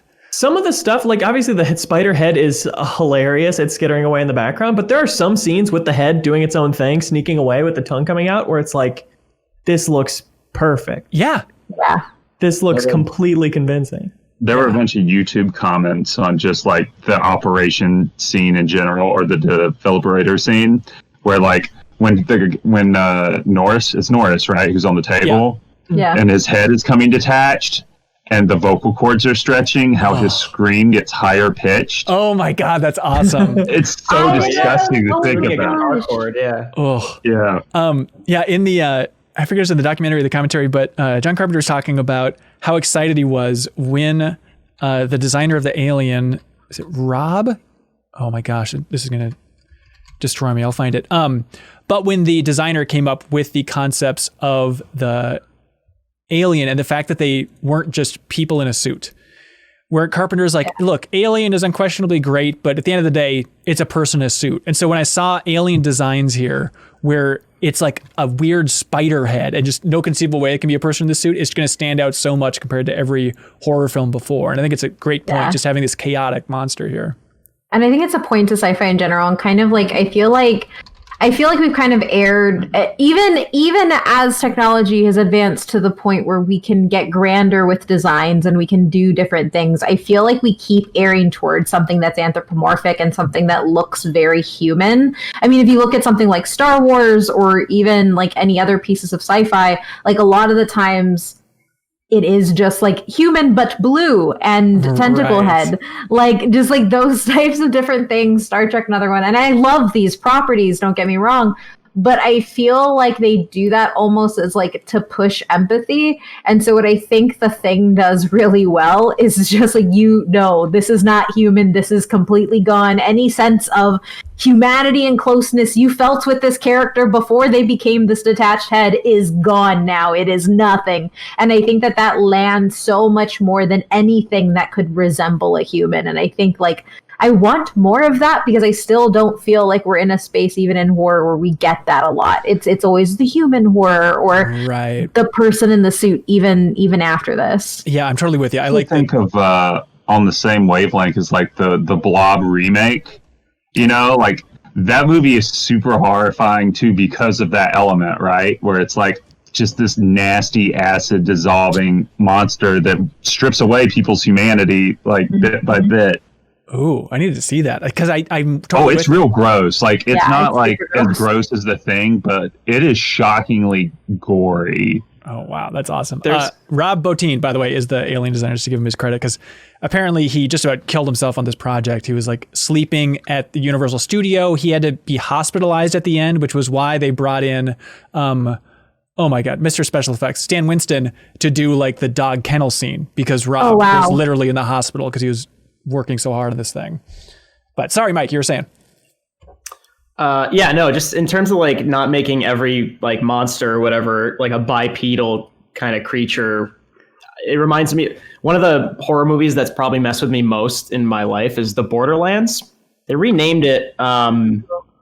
It was The Borderlands in Europe, and I believe they renamed it for its Western release. But I won't spoil the ending. If people haven't seen it, I recommend watching it. But the way that they tackle the idea of what is messing with them at the end is truly like the farthest from that kind of anthropomorphic monster that I've seen in a horror movie, and it is, consequently like the one that's messed with me most. I love that idea. Okay, I'm on board. Yeah. Interrata writes in and says, I watched the blood testing with the commentary from Kurt Russell and John Carpenter on, and Carpenter talks about how some audiences reacted more to seeing them draw blood from nulls and windows than to the thing transforming. Yeah, that's every time I watch this movie, I have to look away when they're using the scalpel on their fingers. It is so incredibly messed up. Ugh. They go deep. Yeah. Yeah, just a little prick will do, everybody. Carpenter also says that they established Russell holding a petri dish in the close-up shot, and it's a fake hand to get audiences comfortable seeing that fake hand. Some of the fake hand has the thing that launches out of it, that it's more believable. Which is the moment where the blood jumps out of the cup was amazing, because the first time I saw it, I was just imagining like the blood calmly like receding from the needle. And of course, it's this new like blood creature that just launches out of the petri dish. I was like, oh my God, I was like, maybe they won't notice it. Like when he first does it and to, like child's blood, and it just kind of, it singes the blood. Yeah. I was like, wait, was that what they wanted it to do or no? And then of course it's the most obvious thing ever, and it just catapults. And I love that you see the blood on the floor then when Palmer starts palmering and the blood like slowly starts moving. It's like, is it like liquid metal from Terminator 2 where it's like going back into his body then, or where's that blood going? I thought it was skittering away because it's like it's skittering away to infect someone. It's self-preservation, right? And that moment of like, here's the blood by itself skittering away, that's when I was like, this viewing like, oh, the world's over. If it can do that, they're never going to keep this thing contained. Yeah, because that could have just slipped under the Blair door, right? I really dig the sound effect too, for them testing the blood, where it's just so like good. They put the needle and scrape it. There's something really unnerving about that. For something that's supposed to be like a sign of relief, there's something still, they found a way to make that still really creepy, like nails on a chalkboard almost. Totally. Yeah. Nick, I was just thinking about that scene, like if I was Palmer, like trying to swap the names on the petri dish when no one was looking, like, no, this is mine. I'm pretty sure. What's the funniest thing you can do? Like a George Costanza sort of swap. Yeah, like really skeevy. Yeah. He does look so defeated before. Like he's chained down. They're about to test his blood. And he just has like okay, look, like I guess I have to show my freaky face. Chris Culkins submits a comment saying, first time seeing this movie and it was more gruesome horror than I was expecting with all the transformation scenes. Anyways, probably being too used to Among Us, but I would have liked having the Palmer thing try to persuade the rest of them that he wasn't the thing, even though they saw him vent. I mean, the blood test proved it before going into monster mode. That would have been interesting. I mean, I think what I've always operated under the assumption of, and this might be wrong, is that they don't know.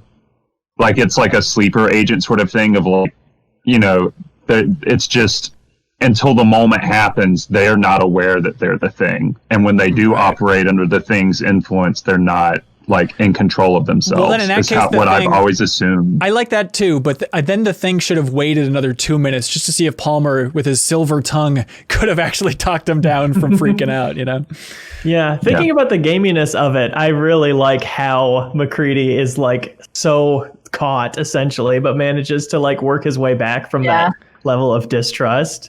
That felt like definitely been there in Werewolf and whatnot, of like really having something against you and having to talk your way out of it. Yeah, I love how bad it gets before he can get back. I always accidentally self-report in Among Us, so that comment earlier in the show was about me. So I would not fare well in a thing situation. God forbid we're in a thing situation. Yeah, I mean, it's tough to watch these movies or read the book now without thinking more about social deception games, because we've all played through thing-like scenarios now so many times if you're, keeping up with tabletop trends over the last 10 years. And so watching the movie, it kind of made me wish it was more gamified and that there were more concrete rules. Like there's something fun about it. It's just game on. You don't know how this thing works, but I kind of wish there was more of a rule set to exactly how this broke down. Yeah, I mean, I think like when we kind of think about like stuff that's iterated on the thing, or I guess like even not necessarily iterations on the thing, but like the whole pod people idea and stuff, I think about the Faculty a lot, because like the Faculty takes so many elements of the thing and pod people and like works it into like something, and they, in my opinion, that's heavily gamified and like super rules based, like at every step. Right. And so like when I think I would, not that I want the thing to be remade right now, but I would take like a thing TV series or something that like lets us go into those pieces of it. Because I think it's just a really interesting element, because the reason like social deception games are interesting is because of the work you have to do. And I think of something that would be really cool to see with a thing. If you have two people already as things, and then they have to work secretly. So I think about it's like a game like Secret Hitler, where like you just have to nod, wink, wink, and hope everybody understands it. I'd like to see that process happen across things. I mean, in the long form television. Realistically, where you're going to get that, if we're gambling, within 5 years there will be an Among Us TV show, right? That is just that, like a sci-fi show. You're not wrong. Probably they'll just license it. I mean, I would rather have that as an Among Us TV show necessarily than like something within the IP of the thing, because so much of what I love about the thing is its ambiguity and that the rules are just kind of loosey-goosey, you know? Because what I worry about is not against anything against the faculty, because I think that's super entertaining, but I start thinking of things of like Final Destination, which just got so obsessed with its own rules about evading death and what you have to do. Like, that's what I'd worry about the thing becoming. Well, that's why the faculty is good, because there was only one of them. Yes. Guaranteed to jack you up, as we all recall. Nick Rodriguez writes in with another very smart comment saying, did anyone else think the hot needle test on blood was a great idea, but then facepalm because nobody had a problem with using the same scalpel to cut everyone's finger? To their credit. Oh, I did not think about that. Wow. So he said, I always cringe when Windows just gives it a good 1-2 swipe on his jeans before slicing into his own thumb like it's no big deal. That's hilarious. I do like that it seems like a very Windows thing to do, though. I guess you're right. Like, he just seemed like the screw up. Yeah. So, I felt so bad for him when he bit it. I guess technically it's a bad thing in that the thing could potentially infect some. But if you're cutting a finger, testing blood, you should eventually not cross the. I don't know. Wait, I'm trying to justify it and I can't. No, there's no justification. No, it's very bad. Don't do that. Don't share scalpels as you test your friend's blood. Please, everybody, please. Sandshrew writes in and says, one thing I do hate, though, is that horror movie trope when someone stands in fear and gets killed. It was frustrating to watch Windows just stand there when Palmer thing was transforming and ends up getting mauled. Shock is I understand that. Yeah. I understand that frustration, but I totally bought that Windows character would be the one who does the stand in fear thing, right? Well, when Blair is destroying the room earlier, he's the one cowering in the corner. I mean, Blair had a gun, but I kind of like the symmetry between those scenes where this thing is just freaking out in front of him, whether, Blair is a human or not, and he's kind of just ducking everything and scurrying back like as close to the wall as he can get. And he's the first to run and get that shotgun too, yeah. And it also has to just do with personality types, right? Like, you fight or you flight, and I feel like it's really easy to say, oh, you should have hit that, or ran away, or fought back against this transforming monster. But also, you've never been in front of a transforming monster before. I don't know what I'd do if our coworker's head just like split open and revealed a bunch of teeth in front of me. We'd have a heart attack. Mm-hmm. Every person would have a heart attack, right? Like, there's no other option there. We'd pull a Norris. I'd mess you guys up. Oh, I'm sorry. Right. I'd probably do exactly what Windows did. I was confused about. This is probably the silliest scene, is when Windows is in the thing's stupid claw head, and then it's like just throwing him around and whipping around for a while. But I was confused about them when they run out and then come back in, and Windows is like in the corner, and it looks like he's like transforming. So was it just like the blood had bitten into him, so therefore he was already going to be the thing, so then they flamethrower him? It was a weird scene, right? But that's all it took, is that little bit of getting your head chomped in, and then you become the thing from that? A little bit. I mean, like, but it's not the like an blood assimilation is pouring move. into him. Yeah. I guess. Zombie rules, dude. Zombie rules. Well, that's what I'm confused about. I'm always confused about if the thing is zombie rules. That's what I'm talking about, of just being up in the air about exactly how this thing works. Huh. Because Benning kind of looked similar. I mean, there were tentacles crawling in and out of Benning when Windows saw him, but Benning's also kind of just coated in that really bright red. I didn't know if it was blood. I took it as like stomach acid, because it says it has to digest you. So I was like, I don't know. But Windows definitely looked pretty messed up at that point. That's true. Luke Larson says, I really like how there's a couple scenes that are essentially mini versions of the movie. Like when the dog thing is trapped in the kennel with the other dogs, and during the blood test scene, there are humans literally tied up to the thing. It's identical to a zoomed out version of the plot. They're trapped on the base with the thing. It's an interesting take. I hadn't thought about it, but yeah, I guess being on that bench next to that guy. Okay, on the subject of torturing McCready, on his way back inside from his shack. Windows asks the group, "What if we're wrong about him?" And Childs responds, "Well, then we're wrong." This was possibly my favorite line of the film, and Keith David is such a badass, it's chilling. Yes. Just yes. Good. I love David Keith rules David so in much. anything. So, yes. And this is his first film, which is insane. He does such a good job. Yeah, to have like a rookie be this confident of a character is a bold move, but God, he nails it. And make it to the end. That's also true. Rare for a first time. Yeah. I like it too when he's talking about, like, I think McCready's like, okay, tie up these people. He's like, he's not tying me up. Or yeah, he's like, you ain't tying me up. And then McCready's like, I don't have to kill you. And then Childs just goes, then kill me. Like everything he says is just amazing. Like, again, zero exposition with this guy.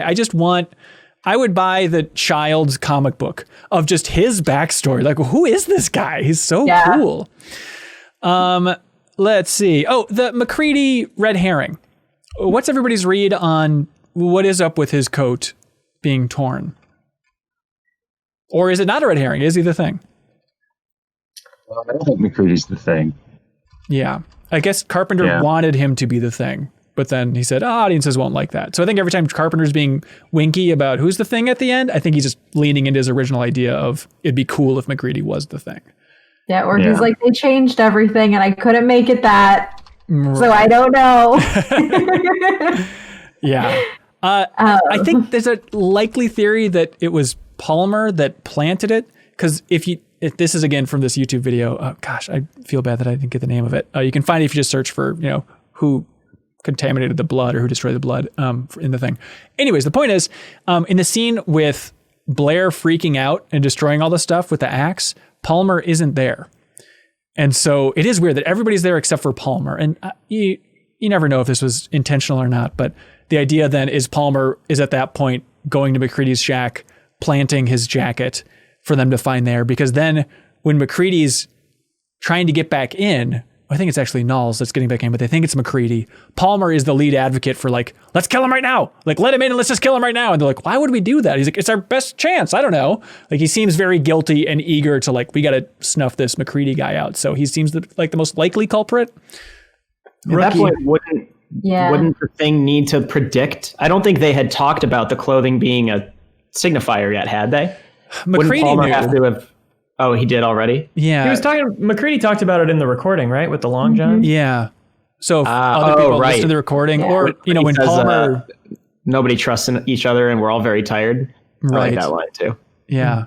Uncle Phil writes in, by the way, and says, I love that McCready rewinds and records over the tape of himself, admitting there's no trust left in the camp.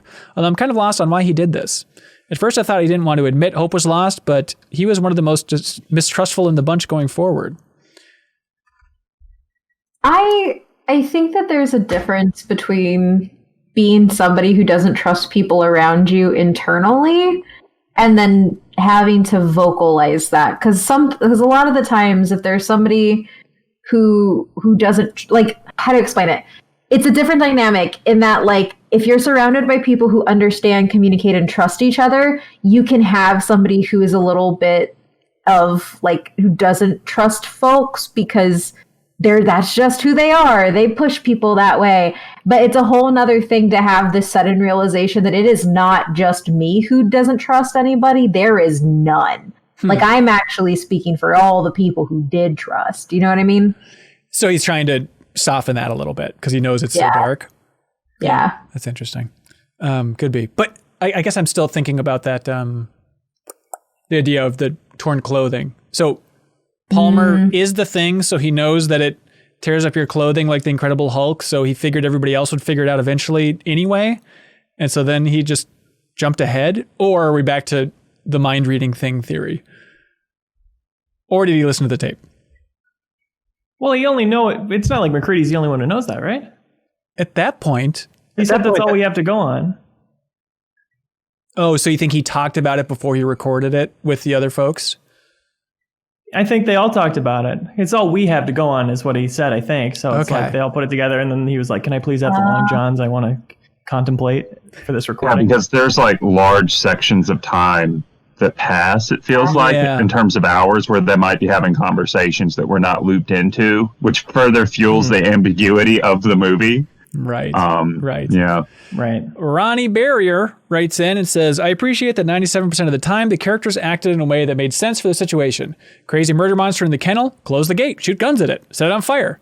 Although, by the way, I'm always amazed by when they set the thing on fire in the dog kennel, they put it out with the fire extinguishers after like 2 seconds. It's like, let that thing fly a little bit. What are you doing? Anyways, Why did they even put out the fire of the helicopter at the start? Was that fire going to spread? I don't know. It's kind of silly. Snow? On that note, why did they burn the blood bags that were empty outside? Am I missing something there? I think it's just paranoia about like the blood infecting things. But that was the like clean zombie blood. rules. I think they have zombie rules in mind. So because the thing popped the blood bags, it touched it, so therefore they have to burn it? I think so. I mean, that's what my reading was. Like, if this thing touches something, we got to burn it. Clothes, other things, whatever. If it touched that sweet asteroids machine, they gotta burn it down. Yeah. I guess, if you know it's kind of, I guess at its basis form, like what I imagine it to be, or the closest I can imagine it to like some real world thing would be blood. It's like a collection of cells, kind of. Yeah. Well, that's not what blood shrimp. I don't know. That's not what blood is, but you get what I mean. It's like blood would seem definitely suspect to me for sure, and I would just toss it in there. Yeah. Mm-hmm. Yeah, I feel like it's also got to be like we can't think about what it could be, so let's just reduce it to like Occam's razor. It is probably the simplest thing that is going to do stuff. So let's just get rid of anything that has been contaminated. Right. Yeah, you're right. Anyways, Ronnie Barrier listing why everybody's so logical. Guy rushes you with a knife. McCready immediately shoots him. It's heartless, but it's logical at least. But why in the F did Gary walk off by himself at the end when he heard a weird noise in the shadowed corner of the building? My wife and I were both screaming at him to stay with the group and call out the location. But I guess someone had to wander off for the ending to work. Overall, I love the movie, and I appreciated its short running time. It doesn't overstay its welcome. That's true. Did Gary do that, or was that Knowles? Because I feel like Gary was setting charges, turned, and then got taken, and then Knowles went and wandered off. I think you're right. Maybe Ronnie's confusing those two. Yeah, Knowles like saw it. I think he knew it was a thing, and he chased after it. It looked like to me like he's like, I'm just gonna finish this at least, like while we're down here. Yeah. James Martin writes in asking, any thoughts on Knowles' death? What do you think happened to him? Apparently, there was a scripted version of what happened to him that they storyboarded that is horrific. Ooh, really? With like worms like wrecking through his body and tendrils and stuff as he's being absorbed. Oh my God. But they just didn't film it. You can look up the images for it. Wow. Yeah, it's real nasty looking, but I kind of like it as is. Yeah. It's just him like, it's really unnerving that like after all these gruesome deaths that you see on screen, that his is just, left to your imagination. Like there's something really creepy about that. Walking off into the shadow. And I forget if in the game, which is a sequel, if they even have a note about Knowles. I hope they do, but we'll find out next week, I guess. So, like, I Googled those scenes. That's real gnarly. It's real gross, right? It's real unfortunate. But I do agree that like I feel like sometimes even in movies that go heavy on the gore and heavy on like the grotesque imagery that they use, I feel like there's a balance to it, and to make those impactful things be as impactful, you can't have everybody have that kind of death. Yeah. That's true. So just walking off into the shadows, is a nice way to change up the pace. Leica writes in and says the scene near the very end when McCready's escaping the basement from the now enormous thing is so humanizing.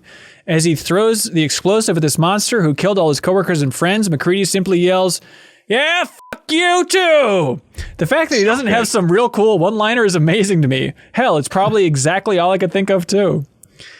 Mike Mahardy, of course, this makes you think of... Sorry to put you on the spot. Made me think of Commando? No, MacGruber. I'm just the fuck you, dude. At the end of everything. Dude. Yeah, it's basically the exact same final moment there. I think I would actually say not Will Arnett. Will Forte delivered it better than Kurt Russell, but Kurt Russell's a close runner-up. Okay, all right, tough call. Yeah. Grizzled Gaming writes in and says, "Hey, gang, hello. Let's talk about explosions. When McCready and crew go out to the shed to test Blair's blood, they discover the tunnel and the small vehicle and decide to blow it up. The explosion that follows is so big that my wife and I both thought they decided to blow themselves up with it, but all is well, relatively speaking. Then again, at the end of the movie where they blow up the whole facility, the explosions are huge, but somehow McCready and Child survive. Both times it took us out of the movie for a moment. If only they could have toned those down a bit. That said, it's still a fantastic movie. While we're talking about that, I just want to talk about the tracking shot in the hallway, like when they're like throwing explosives into the room and they don't really do any cuts, like they just move from room to room to room, explosion, move to room, explosion. That rules. Yeah. Like that had to be a pain in the ass to shoot, but that just rules. You know what else rules that I didn't talk about either, but it's also one of the funniest things in the movie for me for whatever reason. But when they're testing everybody's blood and they do Null's and Child's, and then it's like the jump cuts from them being tied up, or Child specifically, I guess, to then being with the flamethrower, like looking at Gary. Like that sequence and just how quickly it transitions from people being let off the bench, I think is quietly one of the funniest moments in the movie for whatever reason. Anyways, the thrill of cuts. But yes, those explosions were very big. You're correct. All right, Uncle Phil has a thinker here. He says, I know this is likely a question with no answer, but I'm curious what y'all think the creature would behave like if it had a best case scenario where it assimilated everyone and was only amongst its own kind. Would they cooperate, have a hierarchy, just melt back together into one thing? Going even further, this creature is intelligent, but I wonder if it would exhibit any sort of personality or culture? I'm sure I'm reaching. It's probably always in lizard brain survival mode, but imagine an unthreatened thing revisiting shapes it's assimilated simply to enjoy sensations or activities picked up in its travels. That's insane. I don't know if it's in lizard brain mode all the time is the thing, though. Yeah. Again, the ambiguity aspect of like just how intelligent is this thing? Is it an entire civilization onto itself? Does it consider itself like one being? Or is it like in the book where, it's just like multiple like selves? They all disagree with each other, which leads back to the Palmer thing disagreement with his buddy trying to sneak away. So good. Right. But I like not knowing. It's fun to imagine like one of two things. I mean, maybe logically they would just work together to build a ship to leave or something. Yeah. But I also like to think that they would all just be sitting in a room, like staring straight ahead. Like they don't have anything else to do. They just wait for a rescue team. But it kind of goes back to what Kate said. I kind of like the idea that we can't even imagine what it would be because there's no human correlation. Like maybe it doesn't have like hierarchies where it came from. Maybe it's not. It doesn't have a sense of individualism where it came from. So like I don't know. Like it's fun to think about, but I also like the idea that it's like a weapon of whatever the real civilization is. Ooh, that's good. Like a biological weapon. Yeah. That's good. Oh, okay, but also I like to think of like, what if they were actually very human and kind of nasty, and you just have this really grotesque version of MASH in an Arctic base or something, where you have various things like just like struggling to get along in a sitcom setting. JV, at this point, I'd like to pitch my new sitcom to you. I call it Nasty MASH. I hope you're on board. I'm on board. Great. Donnie submits a comment on Patreon saying, "You're telling me this is as good a movie." Oh, hang on. You're telling me this is a good movie when the thing never used the dude's rollerblades to chase someone down the hall? You know what, Donnie? That's valid. You have a very good point. I take It back. should have used them as landing gear on the UFO. That was the final piece, just the piece of resistance. Yeah. Oh, it's beautiful. Yeah. This is useless without the landing gear, you fools. That's why we crashed in the first place. Rob Bridge submits a comment saying, "I was surprised by the amount of sunlight for it being winter in Antarctica." All right, science boy Rob, but it's the first week of winter, so maybe there's still a little bit of sunlight down there. No one knows how that works. Fred DeNovo has a very interesting comment. He says, "This is my favorite movie to introduce people to. The practical effects are so well done and disturbing. I've yet to meet someone unimpressed. Just recently, I introduced my sister and her boyfriend to it, and I kept them glued to the screen until the end. One thing I'd love, though, if it was even possible, is I want a sound remaster. The punching and gunfire sounds like something out of a 90s Power Ranger episode. It's kind of charming, but there are certain sound effects that sound better than others. Some are like iconic in my mind at this moment, but I do love that idea of a sound remake of just redoing sound design for older films. Wouldn't that be fun? That would be really good. But I think it would be really good. It's just like that's what punching in 80s movies sounds like. Like it doesn't take me out of it at all. It's like, yeah, I'm watching the 80s. I mean, punch is that super loud, like crackly whap. Yeah. It's not 1-1, but it reminds me of like when Evangelion came to Netflix and people got really upset because of like they did a different cast with the dubs. You know, like I don't necessarily, I feel like there would be a part of me that'd be like, this is cool and all, but I miss the cheesy sounds. Yeah. You know, like, yeah. But again, not 1-1, but it's what came to mind. Yeah. Yeah, like the screams of the thing, even in the 1951, it sounds so strange. And here, yeah, it sounds goofy at times, but yeah, I get it. It'd be so jarring. But okay, some other movie then. What? Maybe if it's a cool idea, someone should try it. Someone should try it. I think it's a cool idea for like more serious films or films trying to like build suspense. Never redo punches in any of the absurd 80s and 90s action movies though. Like just let that be the weird sound. But like I wonder if it would build tension if the sounds like have more oomph to them and less cartoon sound effect to them. Yeah. Yeah, maybe. So if you have the as long as they don't mess with the wrestling scene and They Live, like, you got to keep that in because that's amazing. Joe Kavchinsky says, following up on the discussion about the title, Who Goes There? I have a couple thoughts on naming a movie The Thing. Number one, the Stones on Carpenter to decide that in all of Hollywood history, he was the person who's going to claim thing to define his work. That's confidence. Two, what a dumb name. Well, somebody else commented that like there's something funny about horror films. Maybe you can speak to this, Kate, about just they have thing, it. It's just like nice general terms are popular for horror for some reason. Yeah, I think part of it, the reason I like really general terms is because it's how we talk about things. Like I don't come up like as people experiencing something traumatic and terrifying, we don't have a, okay, guys, emergency meeting. What are we going to call this? Right. Like, we're just like, it's the most base. It is just a thing. Like, I don't know what this is. It's a thing. And like, when you try to think about having to articulate that idea, like this thing is coming in and taking over our bodies and taking over us.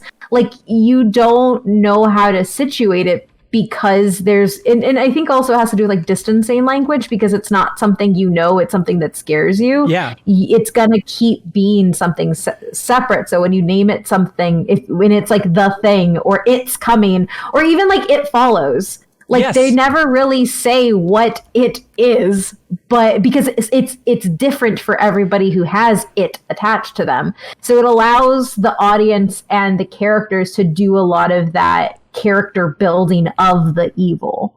Yes, that's incredibly smart. You're right. I mean, what is horror, but just like the unknown, and it's unknown because you can't put a word or a name to it. Yeah, I think keeping things vague also makes it relatable to everyone too. Like, I think a lot of like in Alien to Aliens, how they changed the company to Weyland-Yutani or whatever it is. Like, you immediately lose like a creep factor there because everyone's worked for a company that takes advantage of you and so on and so forth. So I think like in the case of The Thing, I really like what you said, Kate, about the idea of like distant language or the language of distancing, because you know it's so far and foreign and away from you that you can't really grasp it. To try and like explain what it is in a very punchy movie title would not be great. Yeah. What's that, Leo? The Alien. They should have called it. It would have been much better. Apparently, after like some early screenings that didn't go well, John Carpenter actually wanted to rename it Who Goes There? So it was kind of the opposite of what Joe wrote in about it, where he kind of got cold feet about it. And one of the reasons was that Swamp Thing was coming out later that summer in 1982. So we're like worried about confusion there, but they still beat him to it. But yeah, I guess I'm also like thinking about like my favorite, like the creature, like the monster. Like I feel like all of like when you think of like the, I don't know. I just feel like we can map ourselves onto things that are more amorphous, and then also separate ourselves from them. And now I'm gonna spend way too much time thinking about how we name things in horror movies and go through like the catalog in my brain to see what's there. Yeah. Absolutely. That's it for comments. Thank you to everybody that went to patreon.com/MinnMax, 2 N's, of course, at any tier supported us and submitted a comment. We appreciate it, especially the people that are reading the book, watching the movies, playing the game. Several people in the MinnMax Discord are playing the game on PS2, so I can't wait to hear their thoughts on the game next week and everything else. So next week, we are covering the 2011 prequel film, the video game, the tabletop game, anything that we missed, any scrapped versions of the thing that are out there, different books. Like they wrote a book from the perspective of the thing in 2010. And so if you've read that, you want to read it and write in about it, I would love to hear it. It's going to be the great mop up next week. Go ahead. No, please. I was just going to say there is a claymation version of the thing starring cats we should absolutely watch. That's like 2 to 3 minutes long. It's called Clay Cats the Thing. Okay. All right. It's great. We'll cover it next week. I like how a cat popped up in the background right there. Yeah. That's not terrifying at all. Scarlett's seen it. She'll join next episode. Does anybody else have anything to say about the thing that we have not covered so far with the deepest dive? Have we mentioned it's good? I think a couple times. Yeah. It's all right. Blew it with the roller skates, like the guy said, but everything else I think was spot on. I just still really want Kurt Russell to put out his hair care routine for each decade of his life, so we can all stay up to date on that, because that's good hair. Damn good hair. He's nailing it. Thank you to everybody that submitted a comment. Thanks to everybody that watched or listened to this. Thanks to everybody that supports this format, this super geeky format of the Deepest Dive. Mike Mahardy, would you like to plug anything, sir? I'm recording Resident Knievel right after this. Mary, Kish, and I are playing Dead Space 3 co-op, which has been super fun. The game, as an action game, holds up very well. And somebody commented, I forgot to read it, I'm sorry, but somebody said that they watched The Thing because they learned that Dead Space 3 was inspired by The Thing in some ways. So they wanted to go back. Tau Volantis, the planet you're on, is very Antarctic-y. But yeah, that's about it right now that I could talk about. Oh, what a cryptic tease. Yeah. That's fair. Leo, what would you like to plug? Watch Dogs Legion comes out this Thursday. I'm streaming it for 12 hours on do you want to do YouTube or Twitch for that? You want to decide right now? Let's do Twitch. Twitch.tv/MinnMax show, 9 a.m. to 9 p.m. Central this Thursday. I'm looking forward to talking more about that game. Ooh, cryptic again. JV Gwaltney, what do you want to plug, man? Nothing. Just want to tell everyone to watch the skies. Keep your eyes on the skies. That's weird. It's more cryptic than Mike. Yeah. Kate, what would you like to plug? You can find me on Twitter at @OhMyMythReindeer, but the biggest thing I want to plug is our community is raising money right now for St. Jude until October 31st. So if you head to stjude.org/butwhytho, BUTWHYTHO, you can help us get to our goal of 5K. We're over halfway, but we only have a week left. So I'll actually be doing a 9-hour charity stream on Friday, twitch.tv/butwhythopc.